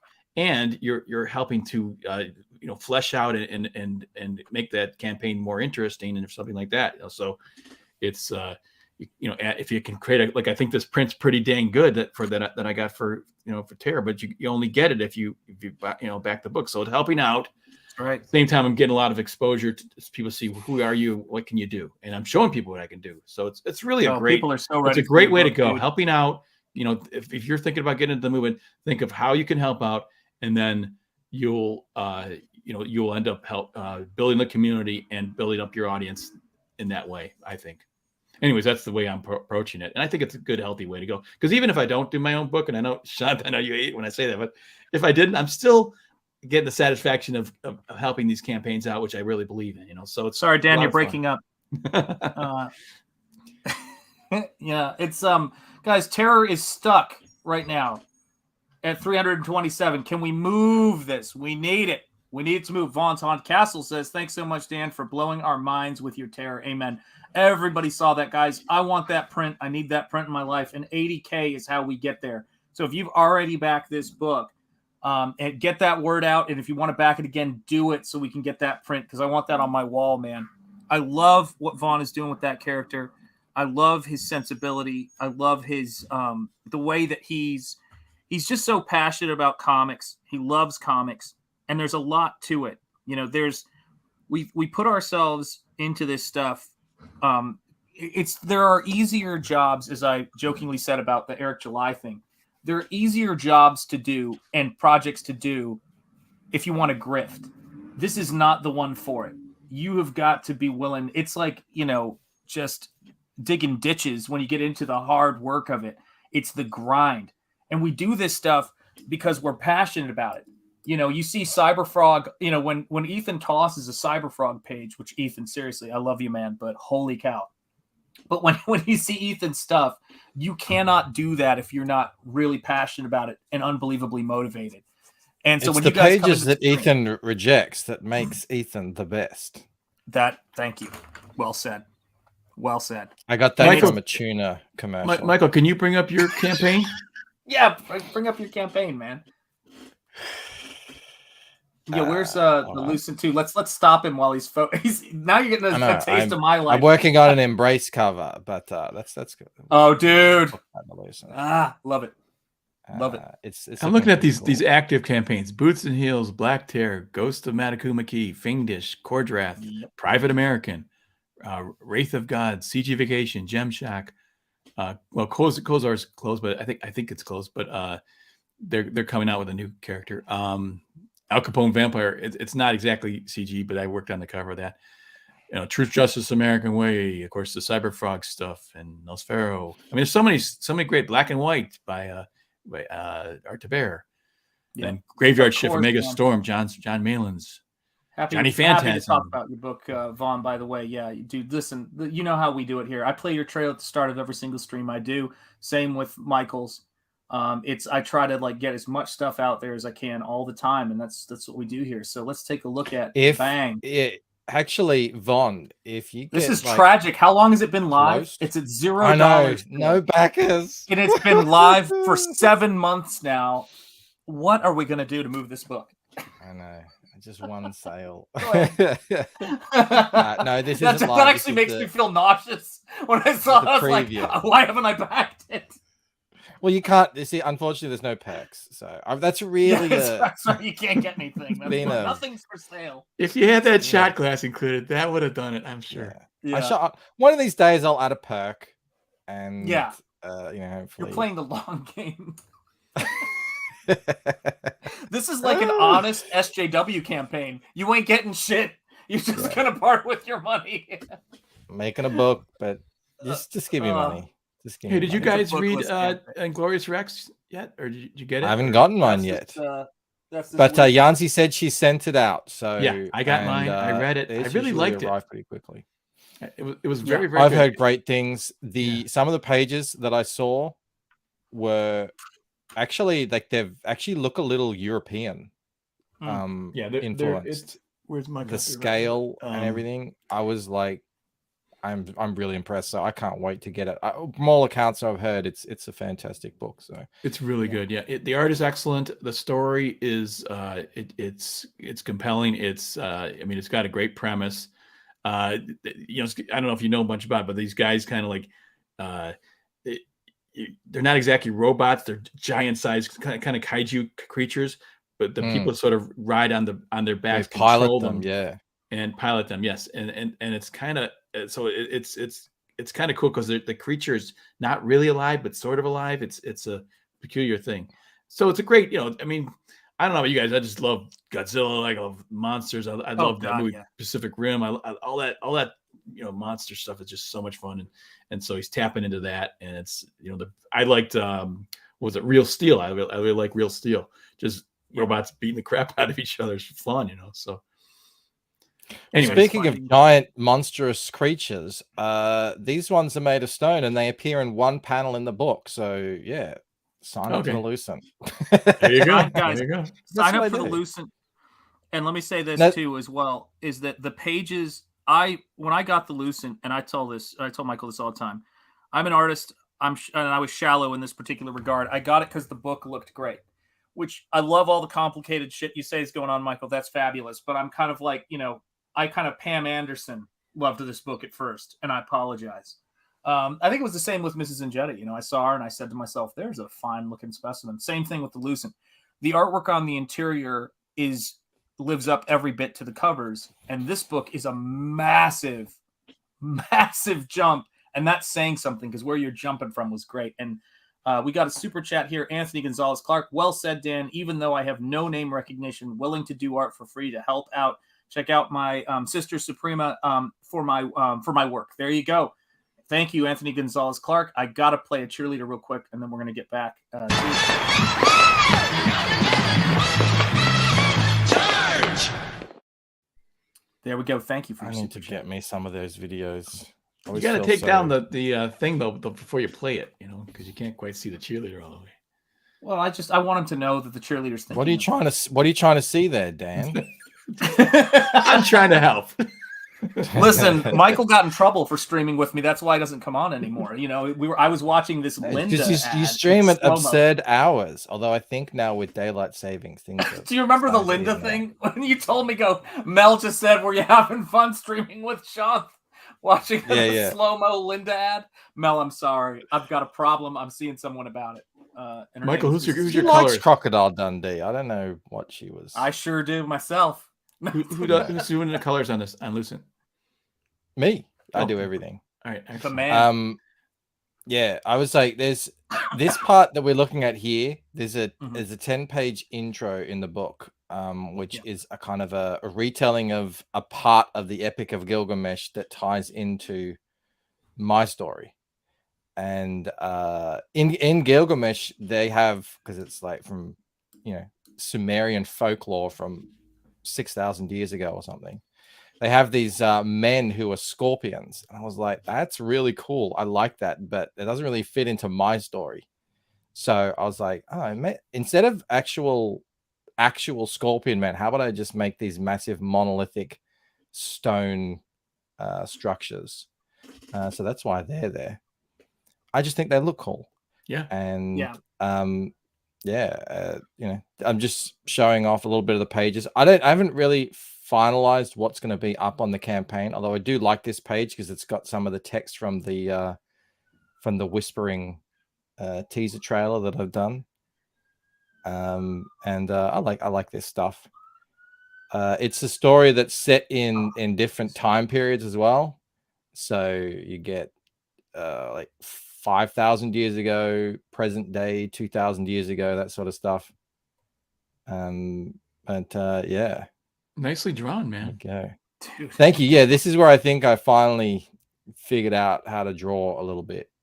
Was at this point of making the book, so it's a long road of learning. We've talked about it though. You haven't done a lot of comic book work or put any time in or years in or maybe even decades into this, Michael. So why don't you give people who are here just a little recap in terms of doing web comics, developing this story, being here at the ground level from Comicsgate. And I will tell you this book is a 6-figure campaign, or I'm going to need to do some like deep internal thinking on it.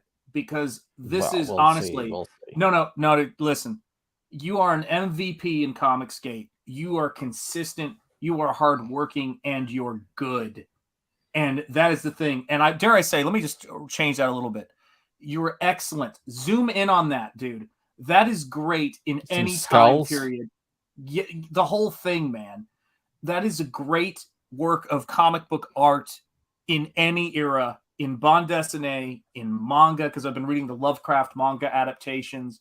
Your attention to detail is sublime, and that translates into story, and that translates into the artwork. So if I'm so glad you're coloring it, Shelf. I'm so glad you're coloring this yourself, because I can tell because there's storytelling in the coloring.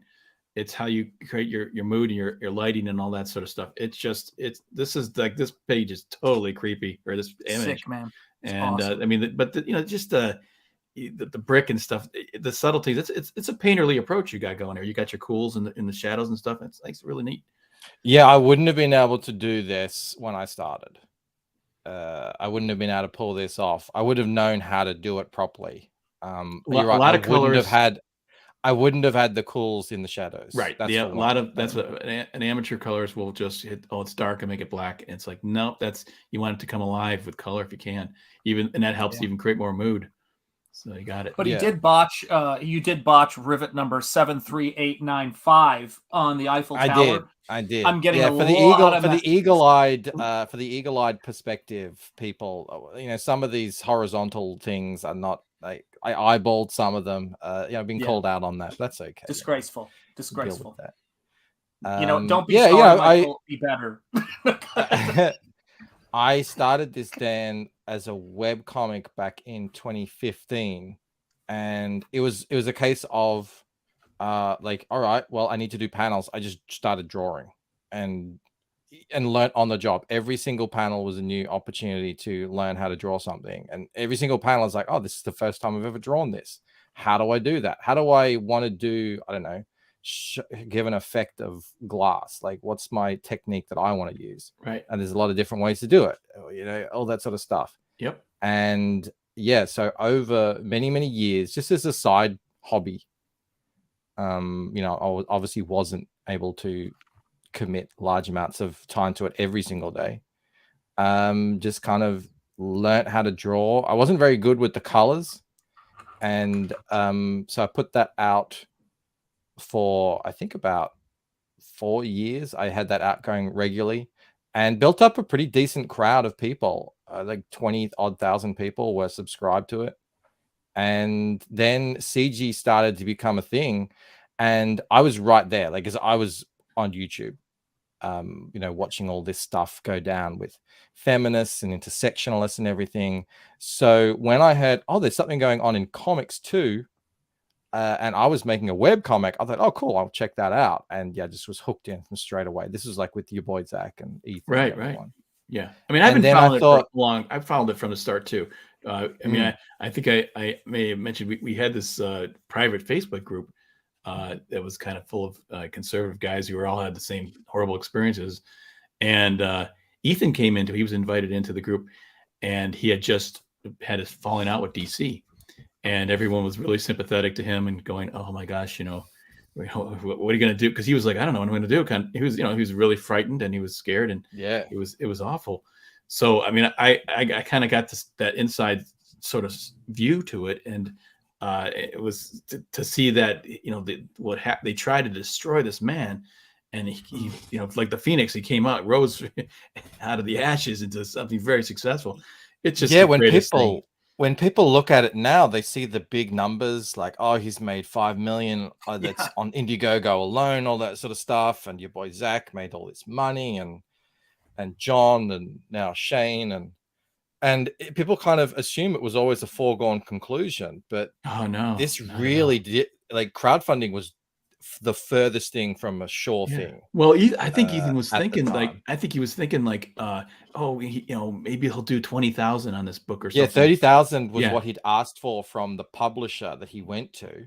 Yeah. Initially, he said, "That's what I need. I need 30,000 to make this book and kind of make any kind of money on it." And that was a reasonable request Yes. at the time. Yes. Considering the landscape, the big people who were being promoted around by the shill comic book media, I think the biggest one that anyone had made was 90,000, which was Black, by one of those guys. So when your boy Zach came out of the gate with like 40,000, everyone stopped and went, what's happening? This is new. Whatever this is new. We haven't seen this before.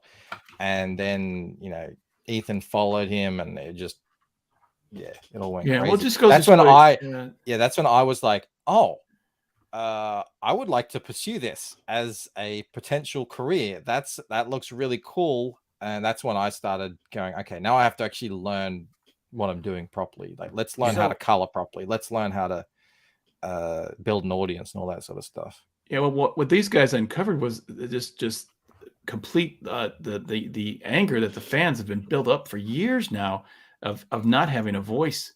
They didn't have a voice to say, I want, the sales have been dropping, but they haven't been able to come out and say, no, actually, we want this. We actually will buy these comic books if you actually care about us and what we want. And that's what I think Ethan and stuff tapped into is to say, hey, look, I'm going to create something for you guys, and what do you guys want? And here it is. And it's great. So that's what we're still going with. This is the new media now. It's like you got to talk directly to fans and find out and actually listen to the fans for once, and we're all fans too. We know what that's like. So yeah, you're right, man. And this is the thing too, right? It's like, and Dan, that was the thing. Like, I mean, I can't imagine what it was like being there in that room as that shit was going down, because I know you're an empathetic guy, obviously, and a decent human being, and you watch that stuff, and it's tough. And hail to Gary Martin, inker extraordinaire, in the chat. It's great to see you, man, and we love you, brother.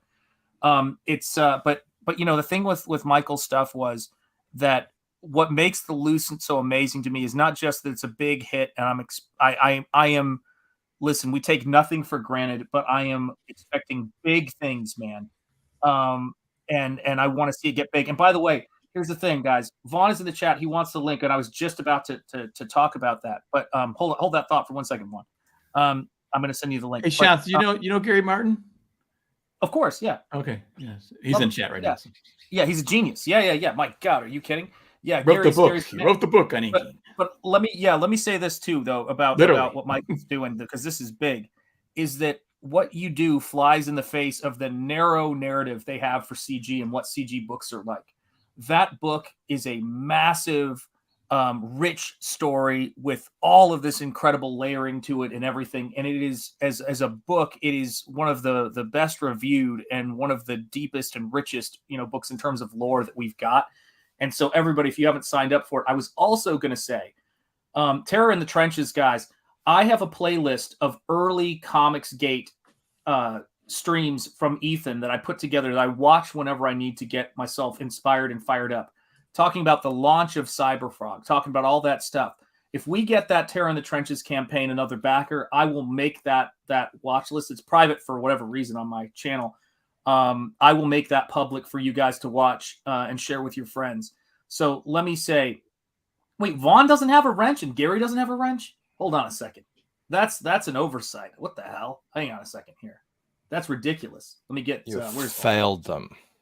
Well, I've only failed. Let's be clear. I've only failed them as a human being. Other than that, All right. Thank you. I'm a raging success. Oh God, where's Vaughn? Should be recent. Where the hell is he? Hang on a second here. Or is it just because it's probably because we text? Hang on a second here. Where the hell is Vaughn? Oh, there he is. Gotcha. All right, Vaughn. I'm sending you the link right. Hopefully, this is the right one. Yeah, I'm sending you the link right now, man. Shit. Hold on. Didn't work. Let me try that one more time. There we go. All right. And so, Vaughn, you have the link. And let me get you a wrench now, too, and get Gary a wrench. Where's Gary? Guys, you know how Gary? it is. Let's see here. Did you guys actually order Cash Grab? Oh, yeah. I didn't. I was there. Were you there for the launch of Cash Grab? Here's Probably the thing: is I would listen to kind of greatest- off and on a little bit. I was wasn't really so I missed some of it.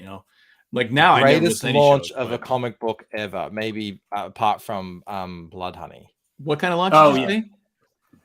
Or maybe I'd put it in the launch of Lost Souls, Blood Honey, and Cash Grab, but for very different reasons. Lost Souls was just a shock. It was just, what is happening? This is a whole new thing happening here. Blood Honey, it was just it was Ethan's surprise of what was happening. With Cash Grab, it was the opposite. It was so funny. Cecil put it live, and they were doing their thing. And this is back when Cecil was really hamming it up, and it starts doing insane numbers. Just for a guy who's never done a comic before, people knew your boy Zach. Obviously, people expected Ethan to do well. He didn't, but people did. But when Cash Grab launched, it just blew the roof off. And Cecil's reaction was not to be thankful and humbled. He went in the exact opposite direction, and he was like, like, what's taking you all so long? I mean, you all knew this was going to be the biggest thing ever. And like, why aren't you buying, like, why aren't, like, it's like calling people out in the chat, like, why aren't you getting the biggest tier? And it was so funny. And it was Genius. like, and he went, it was hilarious. People didn't get the joke, and he had to kind of like pare it back at a while. But while it was live, it was one of the most entertaining streams I ever remember. Yeah, It was I actually great, and miss there was, like, Cecil. energy in there. I do remember when he first showed up on the scene when he's and I was actually kind of like, "What's this guy's weird?" Whatever. But then I started to get the joke, that he was a character, and it was just hilarious. I mean, I'm kind of miss that old Cecil, character he used to play, like the guy who's. But although there was the strange thing, of course, was there's some truth to the character. It was now that we know, but that was fascinating. But yeah.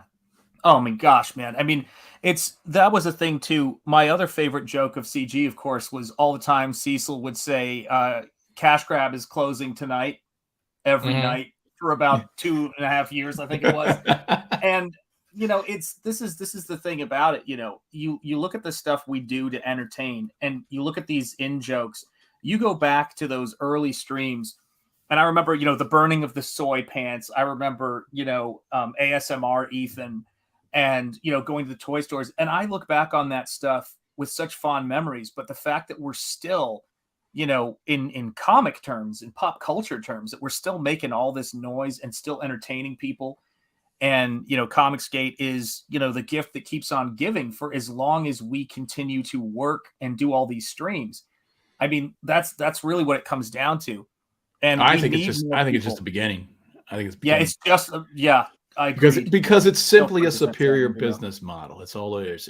You've got the direct contact with fans, and you can not rush these things out. You can take months to make them just as beautiful as you can make them.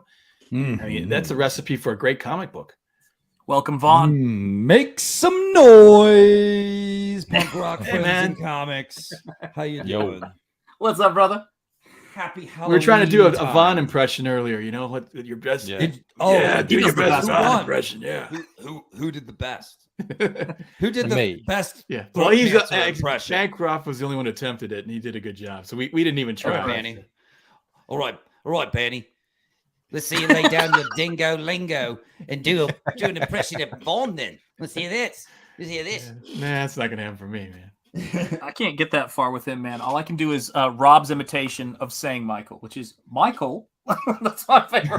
Michael. No, I can't do that. No, it's not. Sounds like my mother. I've never practiced Michael? with you guys.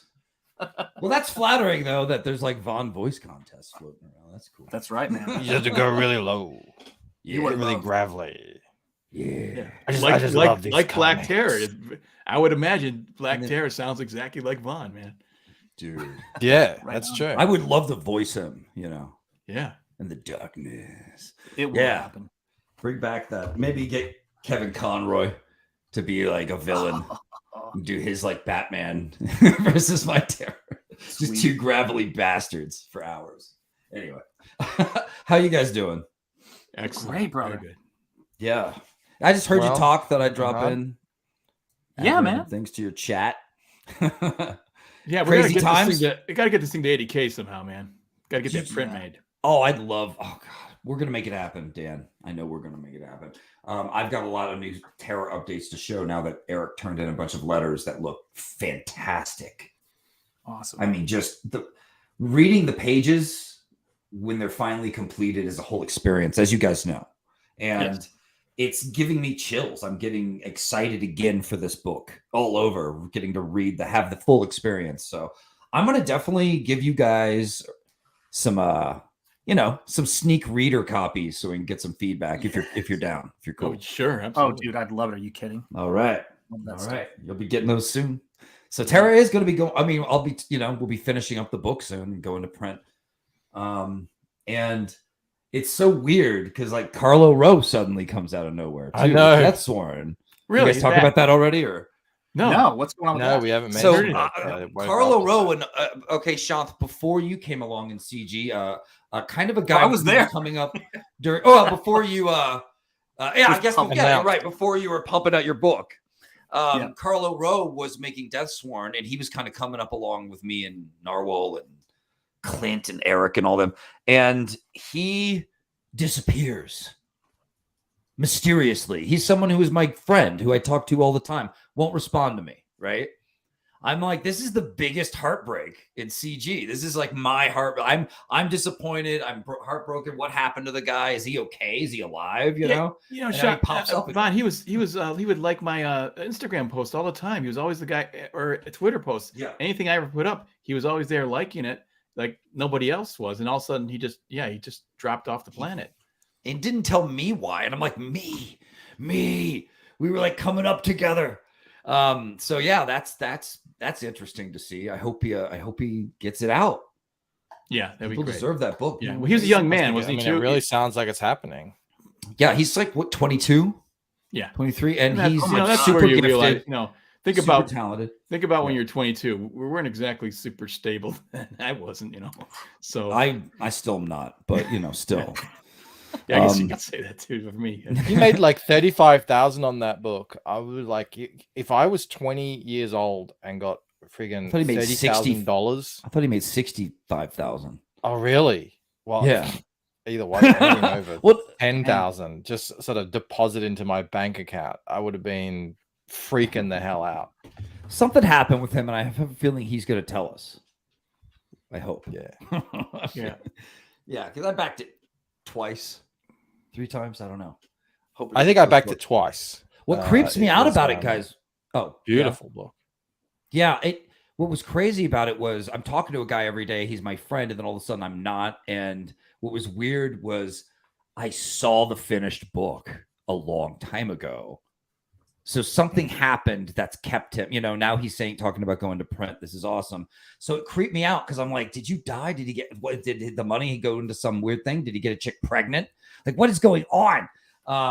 We have no explanation, alas, but he showed me a finished ash can. I have an editing credit in it because I worked a lot with him on it. And it's just so awesome. It's so brutal and just, it's black and white. It's like Berserk. It's like good old fashioned, bloody, brutal He's so talented. That was another thing that made me so sad. Like, is he just not going to do comics? Because I can't imagine Carlo Rowe not doing comics. Yeah. Yeah. Well, maybe a little speed bump. We'll see what happens. Hopefully he can pull it together. Yeah, man. The world needs more Deathsworn. Yeah, it did look. I didn't back it, but it did look like a good comic, and it did look like he was also just energetic about it. He was really enthusiastic. Like I said, I've seen him all over social media, and all of a sudden, gone. So, yeah. Well, welcome back, Carl, wherever you are. If you want to start coming and telling us what's up, we're here, buddy. Yeah, absolutely. Yeah. So I'm loving you guys. Keep talking. I'm painting. No, that's like Shant likes inviting people on so that he can just work. Fair enough. I love. I know. Listen, I don't believe I have a fetish per se, but it is a fetish. Is watching and taking sick pleasure in watching Michael and other people do art talk streams, because you get to see someone else suffer. Like, you're trying to think in one way, and someone's like, I know how you guys do it. I've got a question. And you're like, well, you know how I do it, Dan? how do you do it? I fake it. I like, what can I do tonight where I don't have to actually do anything, but just sort of pretend that I'm doing something? Because you're right. I don't want to just sort of sit there head down drawing. It's not really what I want to do with a stream. And I know that I don't have whatever it is that some people have, that Shant, you have, Ethan obviously has, where you can actually be productive and artistic while talking to people and sort of paying attention to other things. That is like, that's two sides of the brain that do not go together for me at all. It's impossible. So I like, last night I did some silly sketches, and then I invite other people, like, oh, Skip, come on. He's getting really good with his art. You come on and show us what you're doing. I think if and I people do are like, oh wow, there's like, actually good drawing happening on this stream for once. Oh yeah. If I do stuff, I almost like to talk about what I'm doing. That's sort of how, like, I'm constructing a figure or something, just sort of almost more instructional. That would work for me probably better than just trying to chat with people and draw. Like that, I don't know exactly how to balance those two things, but it's kind of like how a hairstylist gossips while doing your hair. They're not all fully on your hair. They're not all fully on the gossip. They're somewhere else, wishing they were home. Oh man, watching Jerry. And you're right, man. It's like the stuff that goes into putting together intros, trying to put on a show, trying to to do all that stuff, and then the painting stuff. I think a lot of that. I think I always had a lot of that. I didn't know it was as really a thing until I started teaching, because a lot of teachers don't do demos for that reason. Because one, they're worried, what happens if I choke in front, as I'm trying to show them how to do something and I can't do it. And then the other aspect of it is that, you've got so much, going on in the classroom. It's tough to get yourself into that space, but it really is, comic skating. I know we talk about iron sharpening iron and all of that kind of stuff. We gain so much. I mean, the bar, when you were talking earlier about John Malin, being like the voice of this, and this, like, get to work, everybody, let's go, grab an oar. The great thing that kind of, and Vaughn, you've worked with John, right? On, oh yeah. How many times have you worked with him? Is it Graveyard Shift and on Godlike? Excellent. See, there you go. Perfect example. We need that kind of like, let's go and get it, so that we can keep that momentum going. Like, we need the skill, we need the drive, we need the motivation, man. And it's like, I always feel like that's the kind of thing that, I look at this and it's like, I'm like, okay, am I still making any kind of sense at this point? I mean, we're at 3 hours and 30 minutes into this stream. And I'm like, yeah, it's 3 hours and 30 minutes in. When I fire up a stream, it's like, what is it, 5 o'clock now? When I fire up a stream, I tail in, guys. Dude, I'm telling you, when I fire up a stream, I'm like, I'll eat when I'm done with the stream. I'll have some water for breakfast. So that's what being an artist is. It's neglecting your basic human needs to keep doing what you're obsessed with and love. Man. I decided to try drawing instead of writing. Okay, so I'm like, yeah, I'll draw, and I drew for a few comic pages. Before I know it, I haven't showered. What the hell? This isn't me. Like my whole routine, sleep routine, out, gone. It's hilarious. So I had to get everything back in order again, get back to writing. But it really is. You are. I look at us like antennas. We're like mediums who get obsessed with something, and then to break away from it is to betray what we're doing. And then we're like, why would we do that? Why would I betray what this is all about for me? What excites me about this? What makes me satisfied in doing this? And that's why I just couldn't stop writing for like 2 days straight until I finished this 132-page script. Like I was in a zone and I didn't do anything else. I had to get this done. I had to get these characters out. It's amazing when you get that mode. Tunnel vision. Yeah. You know, it's funny. I used to, when I was starting out, I used to do this thing where I kept staying up later and later and later, and my schedule started rotating. So it drove my fiance at the time, but it drove her nuts because she never knew when I was sleeping, when I was awake, because I had different hours. I'd stay up for longer, I'd stay up for 17 hours, still sleep 8 hours. And it was like, you know, it rotated. It was really strange, but it was all about the work. It was it. You know, I was gonna get better, and that's how you did it. Just focused and then let the chips fall where they may. You know. Do you ever think about great men that achieved other great things that you admire, and how they did that, and how much focus and how much sacrifice it took to achieve those things, and realize that what you're doing is just a drop in the bucket compared to them in a lot of ways? Yeah, comics really. Yeah, didn't Roald Dahl used to lock himself away in a little shed in his backyard for like hours? Yeah, I think he did. Leo. Hours and hours on end. Sorry. Yeah. You know what though? Just like his whole family were just like, oh, we can't bother him. He's in his writing shed. You know. Yeah, and then you find out later it wasn't a writing shed. The bodies are found. Roald Dahl. I know. Still loves that giant peach. You crazy killer. You know, giant peach killer. Sorry. What I find is, you guys, there is that balance though, because I have noticed that this CG movement has really got me fired up like I never have before. So it's kind of like this. Yeah, isolation does breed creativity, but you also have to bounce it off. You have to have comic book friends, people to bounce stuff off of and say, what do you think of this? And, something to put in front of people to get immediate reaction. That's kind of a big deal of it too.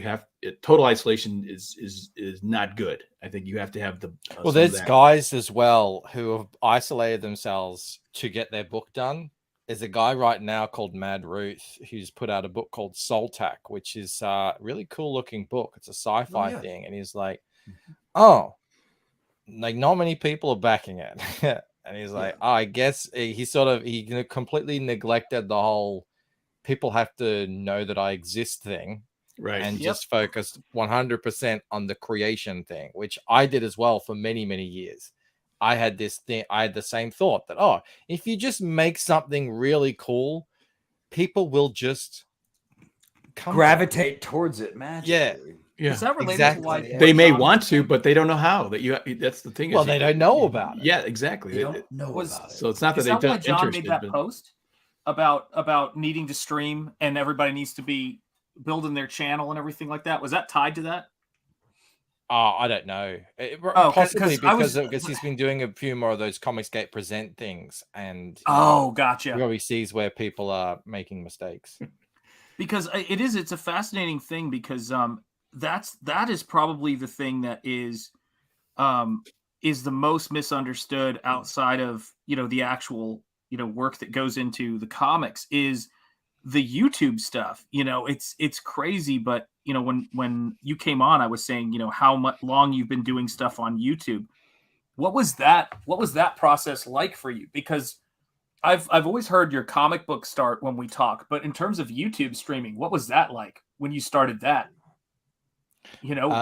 I started doing. I was very much a Malin militia coach guy. So gotcha. Like when he, that whole pick up and all, grab and all thing, I was like, all right, I'm going to do this because I'd wanted to be. I wanted to do something on YouTube for the longest time because I've always watched YouTube, going all the way back to the first guys who started actually making channels and talking about stuff. But I never really thought I had anything to say. So when CG started taking off, I actually went out and I bought equipment because I thought that's what's going to force me to YouTube your life away rather than just think about it. So I bought a camera, I bought a microphone. Did you buy a mic arm? Yeah. All that stuff. And they just sat there, and I was like, "Oh, I did the same thing, Mike." It's so hard to like. What do? You sit in front of your computer and talk to a camera.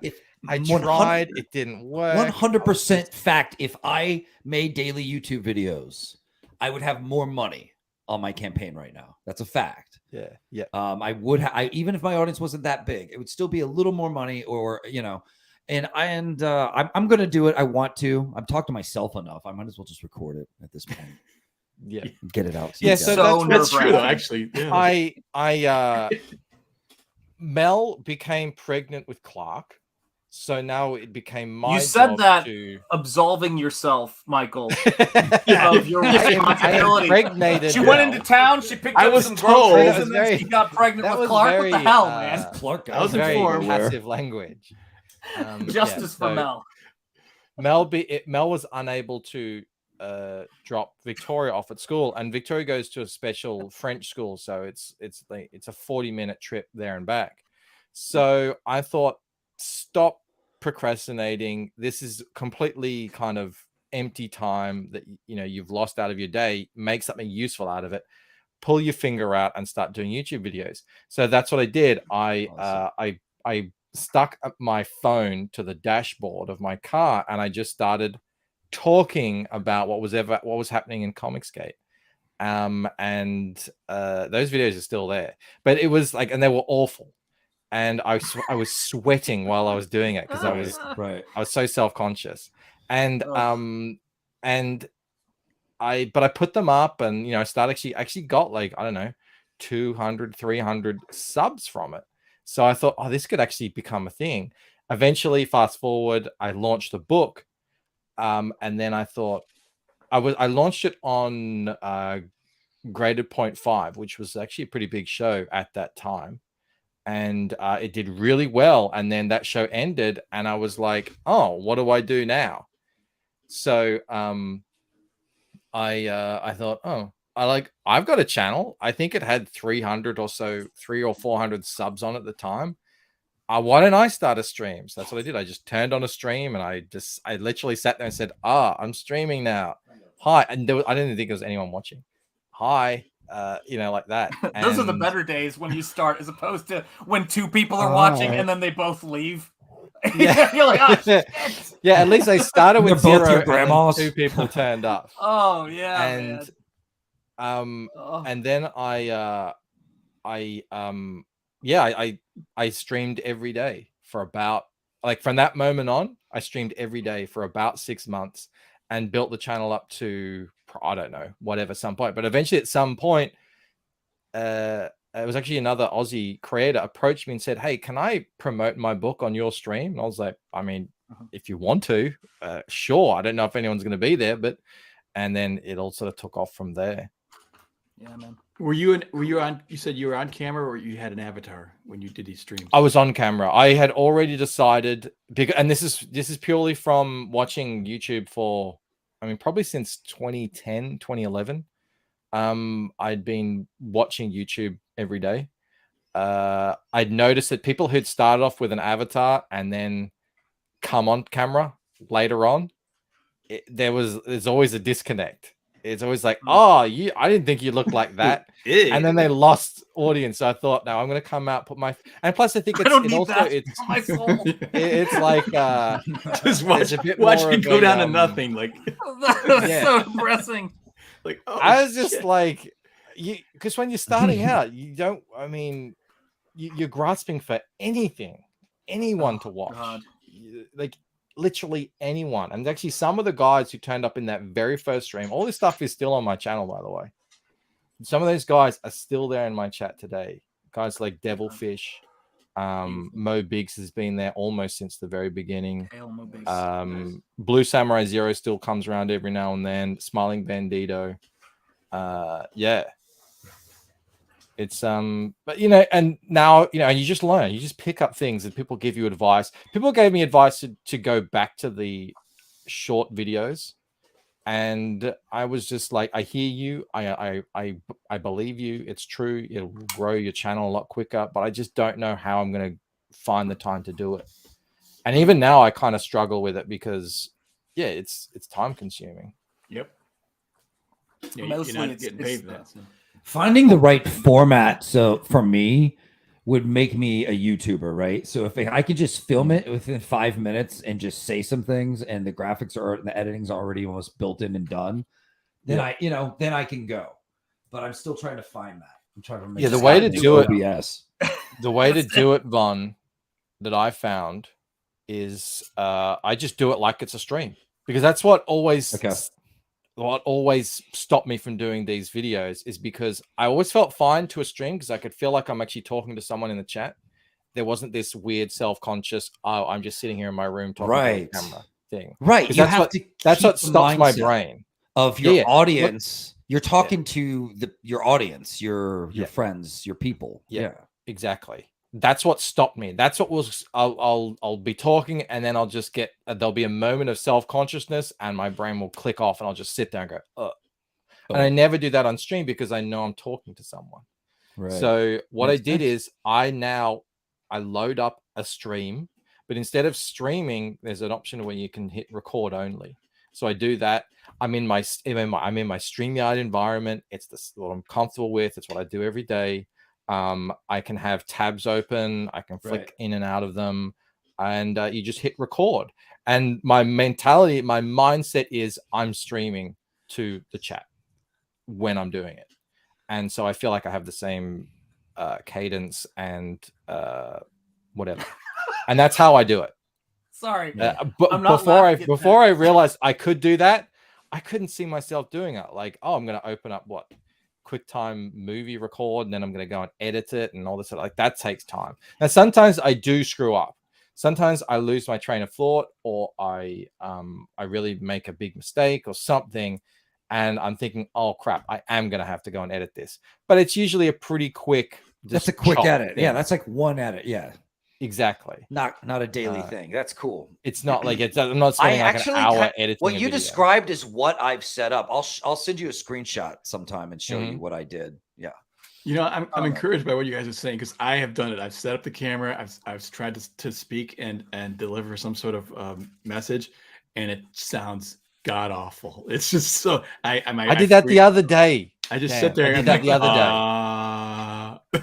You know, I do a lot of M's and Ha's and well, I do that too. I say a lot. I say you know. I say like. I go blah blah blah like that all the time, and I just figure, here's the thing, just put content out there.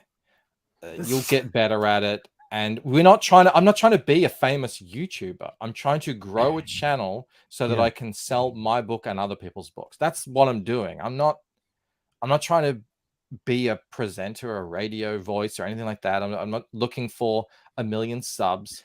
I'm looking for enough subs so that I can make a living off making comic books. Done is better than perfect. Exactly. And your followers, your fans, they know you're human, and they like that you're human. Like some of your flaws can become some of the best memes ever. Some of the best. This is my first stream, and I want you to look at the running time on it.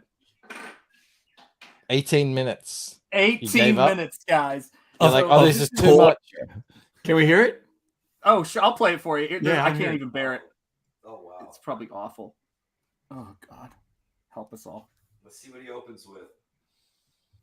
If I speak, I probably won't even speak. He's just painting. Which is fine. Yeah, actually, if you're painting something like this, especially, it's like, that looks great. Sweet. Yeah, it's already way better than most other people who are doing paint streams, but still. Zombie. I can clown. feel how nervous I am painting just looking at this. I'm like totally. See, freaked that out. wouldn't be a Defend the drawing or script. painting wouldn't be a problem for me because I feel confident in that. Talking though, I mean, I don't know you guys. I've had experiences where like my wife's at work and she comes home and I'm like blah blah blah, like I haven't freaking spoken all day to anybody. It's like I forgot how to talk. Yeah, and that's the thing with a draw stream. Even with something like this, it's not going to gain traction if you're not talking and interacting with the chat. That's just how it is on YouTube. Yeah. When you put yourself in the mindset that you're talking to your buddies, it really can help relax you the way you need to be relaxed to get it done. Oh, you're talking now, Sean. 4 likes. Good. That's cool, man. Oh, you can't even hear me. I'm totally nervous. Look, I'm gonna give myself a like on this. Yeah, it's at 4. I'm gonna go back and like everything. Yeah. It was your 2 years smolder. You're ago. just looking up at the camera, smoldering at us. Yeah. Hey, how you doing? Oh my Jason god! I thought Priestley everybody brows. needs to see Something, my Jed. belly. Hey, Oh, this is painful. Make it stop. just Smolder, and I'm sure you got all the I'm an ladies. artist. I'm an artist. You can call me Professor Angetti if you want. Yeah. I didn't know I needed How you glasses doing? yet. Ladies. Been doing videos at about 720 DPI, and I know that's not as good in that. Oh, it's not as good at the DPI as your mom. But Do some more research on that.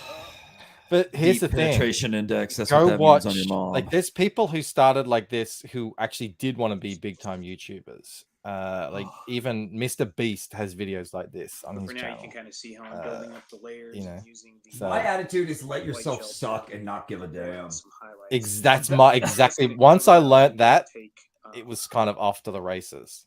I can't bear it anymore. I can't watch that And anymore. you're not going to get good at it unless you do it over and over again and it becomes comfortable. I mean, this is like tightrope walking. You're not going to just do it right from the beginning. Well, I'll tell you too, you got to find your thing. Like, we do the players thing on Tuesday nights with, Gabe on Gabe's channel.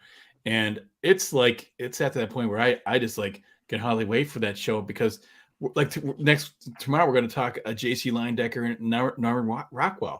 It's like, and I've never been able to talk to anybody about those artists. You know what I'm saying? So this stuff, this interaction that we're doing now and tomorrow awesome. and stuff is really just a blast for me. Just to finally, when I finally realized what this can actually do is, the talking art and connecting with people about the comics is, I mean, I man. love it, so. This is a new era of fan interaction, and the corporations decided to take it to shit on the fans.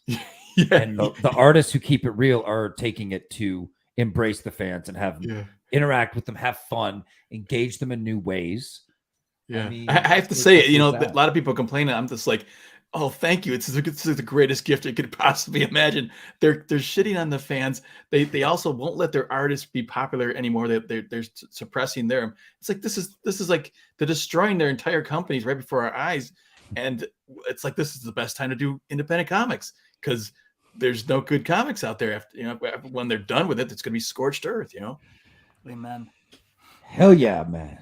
When the people need art and they stopped making art for the people, they make it for themselves. The decadent elites at their little Activists, parties, patting themselves on the back for what they make, going, well, I made a difference. No, you didn't. Well, yeah, you made a difference in the stocks of the company. Nobody bought it. Nobody read it. No sales. Yeah.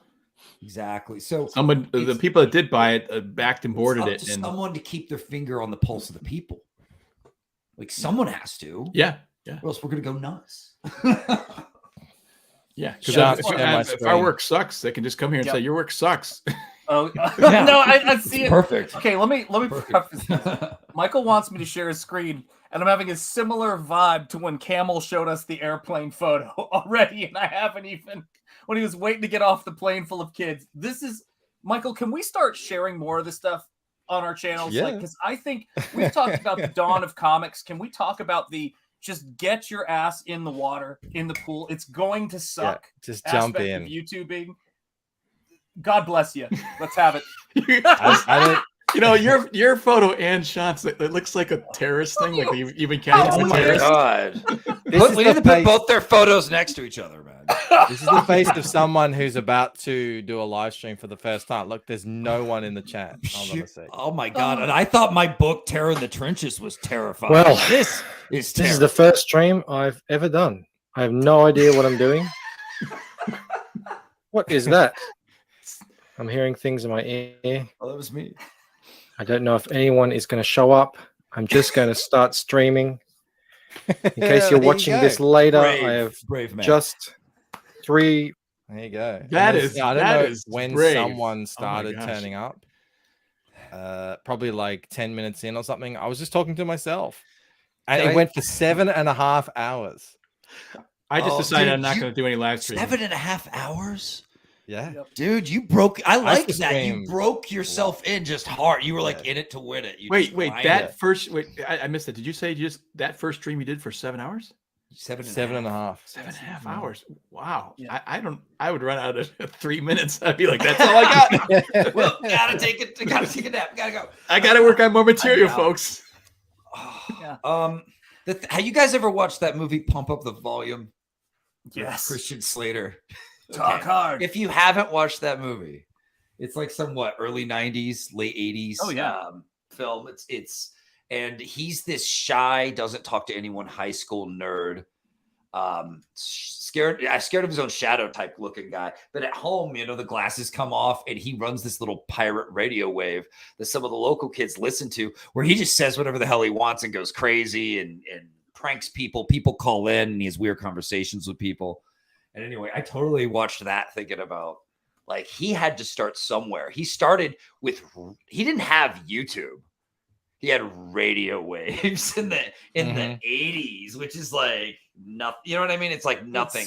And he must have been talking to dead air for like, I wonder how long his character talked to just dead air before anyone started to give a shit, It's like catching kids, man, when kids trip. And then I got to wrap up because if I don't eat something, I'm going to pass out.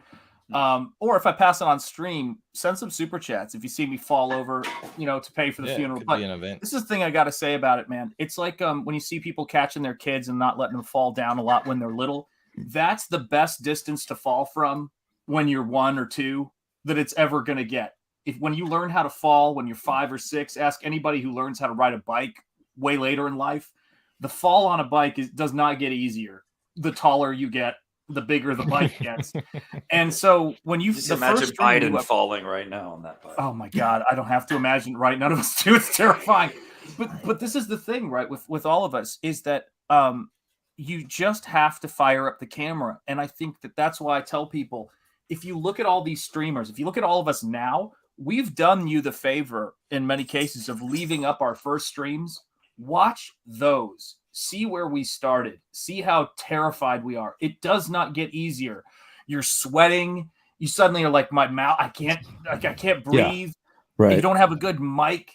You don't it's so awful. And you have to think about it like this. For an introverted artist like us, this is as good as it gets. We should be happy that we get to sit in our jammies at home and do this. That's a gift. That's a gift. That's rare. Usually we have to get all dressed up, get clean, shit we don't want to do, and have to drive somewhere and go to a convention, right? You know what I mean? You know what I'm talking about. It's a whole nother life. It's funny that you bring that up, Shant. My personality type. When I come off a late night with Comicsgate show, which is an hour-long show, the first thing I do when I get in is change my t-shirt because it is drenched in nervous sweat. Like literally drenched. And that's nearly that's 2.5 years into doing it. Like every single time. I do get that nerve thing happening, but you just kind of push through it and put on a show. Yeah. I was nervous before today's stream. I'm like, you know what? I'll just pop on, I'll do 15 minutes, wrap it up, and just get a stream under the belt. And then you cut to 4 hours. Doing these streams is like going out drinking with your friends and saying, I'll get back in a bit if I drank, which you don't. It's like 5 days later, you're like, honey, here's the thing. This guy started telling a story, and then we all just drove to Vegas. She doesn't care. She knows there weren't any other women involved. That's for damn sure. Right. Yeah. I know. She's like, no, sadly. Yeah, you come home and you're like, so then we got some strippers and some prostitutes. you know, and she's like, "You went to a comic store, didn't you?" Yeah. You know, we just went to the comic first one stores. I did, Yeah, the first interview on this I did was the Baron Earl show, and it was perfect because, well, first off, I didn't have my camera on. That helped. That does help, not having your camera on. But I found out only like, he said, can you go on the show like in like an hour? And like that was perfect because if I had any longer time to think about it, I would have been just completely nervous. And I was kind of nervous, but I kind of got through it. And really the only reason I get through it is simply because, like we said, we're reacting and acting and talking with each other. I'm not nervous when I talk to like individuals, but like a group of people, I've tried to do that. Oh my God. It's I made myself take. I was embarrassed once. I did a talk in front of a classroom of kids about comics, and I was just like, I was noticeably nervous that this guy actually looked up at me from his drawing. He was drawing, he like looked up at me like this. I just remember that look, like, is something wrong with you? I'm like, oh shit. The funny thing is, after I did this speech, which I was a nervous wreck with, I did it while we had like 20 minutes left. I said, let's just do a drawing class. And I started doing a drawing on the chalkboard and going around talking to people. Everything went away because also suddenly I was in my element. I knew what, and when it comes to drawing, I know what I'm doing and I love it, you know. And it's like, and I'm interacting with people. That's the difference too. Interacting with people makes all the difference to me. So that's why this thing actually works for me. Where the stream, I don't know if I'm quite there yet, but this I can do because this is just getting together with some friends, and that's really, I enjoy that quite a bit. So hell yeah. Mm-hmm. Well, folks, we've been we're almost at 4 hours, and I am going to go grab something to eat. But I want you guys to do me a favor before we go. Make sure you hit that like, and make sure you subscribe. But everybody, let's go round robin. I do this book called Nosfero the Crypt Walker. You already know that because you're here. Dan, what have you got cooking? Just share my screen. Let's look at the terror in the trenches. Let's see. I really want to get this thing, cooking. We get this moving, guys. Come on. Who hasn't backed, guys? It's still there. Can we get one more backer? If you back this book in the next few seconds, back it and let us know. And for next minute, back it and let us know your number in the chat. Let's move this. That would make for a great I think stream for me. You're going to have a riot with this book. I think it's wild. It's just insane. I mean, what could you possibly want more than a comic book that's just got this much action and this much and a cool character? I mean, the Black Terror is just. I mean, could he be any cooler? Yeah, thank you so much, man. I know the coolest. He is the coolest character. He doesn't badass. get darker and more badass. And when you read the book, think of Vaughn's voice as the character. Oh yeah. No, think of me doing Vaughn's voice. Yeah, think of Bancroft's Vaughn is the approved Vaughn. It's very evil Vaughn. I feel like I'm actually gonna fight this Vaughn in a duel someday. But here's the thing. When people read Monster MD, they actually said they heard the main dude as my voice as they read it too. So right on. Cool. You could do this with Terror too. It might happen. Who knows? Slip into something more comfortable. So Vaughn, Terror, tell us. Oh, guys, this is my ode to Dark Avenging hero stories. This is what brought me into the comic book stores in the first place as a kid. I saw this character of Black Terror. He's Golden Age, but I thought, God, he's way too cool, way too underutilized. I could do something with him no one else can do. Let's do it. I started writing the story that grew on its own into this Dark Avenger epic. With a great cast of villains and also another Golden Ager that people may love, Lady Satan, who comes in this as the Mystic Gone Ballistic, a gun witch who has her own vengeance against the Nazis. And basically, you get to go on this dark adventure after Terror's entire neighborhood is leveled by these evildoers from his past. And you start to find out how the damage that he has wrought is kind of coming back to haunt him in a big way, in ways you guys are just going to blow. It's just going to blow your minds. It's much deeper than your classic just revenge tale. This is a story that unfolds and has a lot of great reveals as it goes on this very dark, awesome, brutal, haunted version of Black Terror that I think really gives the character the humanity and the edge he's been needing all along in comics. So thanks for checking it out, guys. I really appreciate it. Hail, my brother Vaughn, guys. Yeah, check it out, man. We have a great time hanging out here, and I can't say enough good things about Vaughn and his work. Monster MD is great. I love that book. Love the story. He's got an artist's heart, artist's eye. He's a poet. back the book. It's awesome. Thanks, That's my guys. thoughts. So let's talk a little bit about Michael Bancroft and the Lucent. And I've got something crazy going on here. What have we got here? Ooh. By God. This is so. All right. You've all heard about Painted Death because Shant plays at the start of every single stream. If you haven't signed up to Painted Death, please do sign up to it. There will be, like discounts and secret perks and all that sort of great stuff. You also go into the running to win some exclusive Waking Dream covers as well.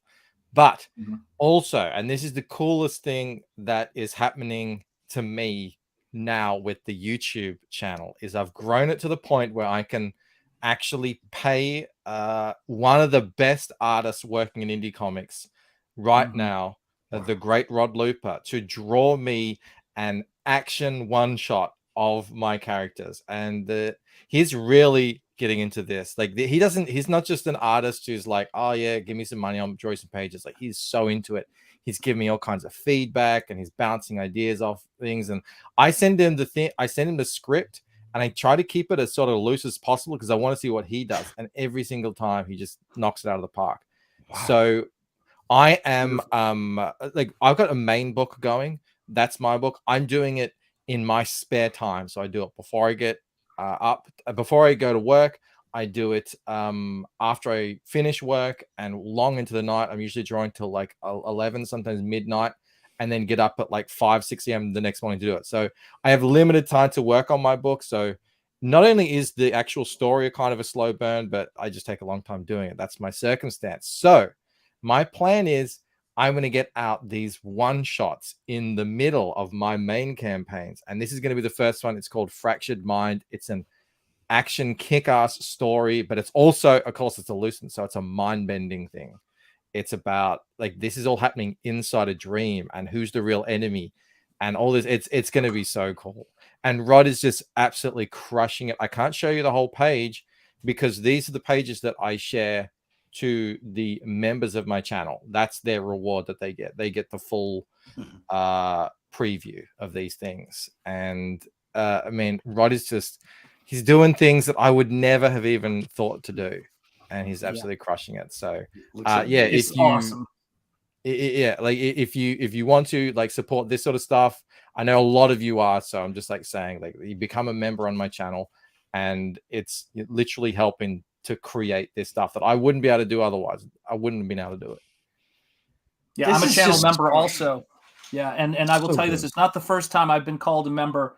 It's I will say the artwork you post and the updates you post are really great, really consistent stuff. And in terms of when you're a member of that channel, you get so much cool artwork and you get to see stuff. And just like you bring quality to everything, you bring quality with the people you hire, and you bring quality to your channel memberships in your show. Like, I can't believe how I lucked out with Rod. I mean, what he does on this book is just. Yeah. I got someone to do the stuff that I just don't think I can do yet. Like, with his action and his gestures and his everything. It's so just good. I know, right? Yeah. Every time I see something new from him on this project, I'm just blown away. And it's not even finished work ever. It's just like, still going. I'm like, okay, this is amazing. I mean, my plan would be, it would be great if I could get, 2, maybe even sometimes three of these books out between my book. So you're constantly getting something. There's always something Lucent on the horizon. And the cool thing about the Lucent is it spans the entire history of human civilization. So I've got this is a kind of action comic, but it's set in the present day inside a dream. I can do stories with like Viking stories. I can do like ancient civilization stories. I can do World War II stories, whatever it is. Like you can go like anywhere. Assassin's Creed story. No, anything. They do. They pick their civilization and their history. And that's a very rich. That's a very good premise. That you want something that you can do these stories, but tie it in such a way that's really solid. And that sounds great. And the characters in this story, Dan, some of them are immortal, so you can go back and see them in different periods that I wouldn't be able to cool. fit into the main series, but you can kind of it will flesh out some of these characters and their histories and how they interact and all that sort of stuff. So I'm super pumped for it. Interesting. All right, gang. So that is a wrap for us. Thank you guys for being on the panel. I had no idea this was going to turn into another marathon, but I am grateful as hell that it did. Hello, Vaughn. Thank you for being here. Dan, thank you for being here. Michael, all you guys are awesome. And thank you guys for backing these books. We have Comicsgate Kings tonight. We have a Comicsgate King with us. We've got Dan here, and it's good to see you, brother. Yeah, guys, keep doing what we're doing. Back Terror in the Trenches. Let's get that number off of those 7s. Let's get to 80K so we can get that print. Sign up for Lucent 2 Waking Death. And Dan Lawless is working on everything, and go check out whatever he's doing on his Twitter. Hey, thanks to John. He always drops the links in the chat for our show players too. We appreciate that. So absolutely. Hail Antoine. Guys, all right, you guys can go. I'm going to just run and grab food right after this, but we'll catch up another time, I promise, post-show. You guys are the best. Thank you, thank you, thank you. Hail to all, and I'm going to play us out with our song. As we have to do. Great to see you guys, too. Take care, guys. Peace. Here's a little something for you busters. Yeah. You're not even learning anything on the street. Yeah. You think I'm stupid, son? Yeah. You know what I'm trying to say to you, boy? Yeah. Do you? What's up with that? Look at me, damn it! Y'all cowards don't even smoke crack. What's up with that? You smoke crack, don't you? Y'all cowards don't even smoke crack. Look at me, boy! Hey to you. You smoke crack, don't you? Don't even smoke crack. You know what that does to you? Huh? You smoke crack, don't you? Smoke crack. Go on and do it expeditiously. What's up with that? It kills your brain cells, son. It kills your brain cells. Don't even smoke crack.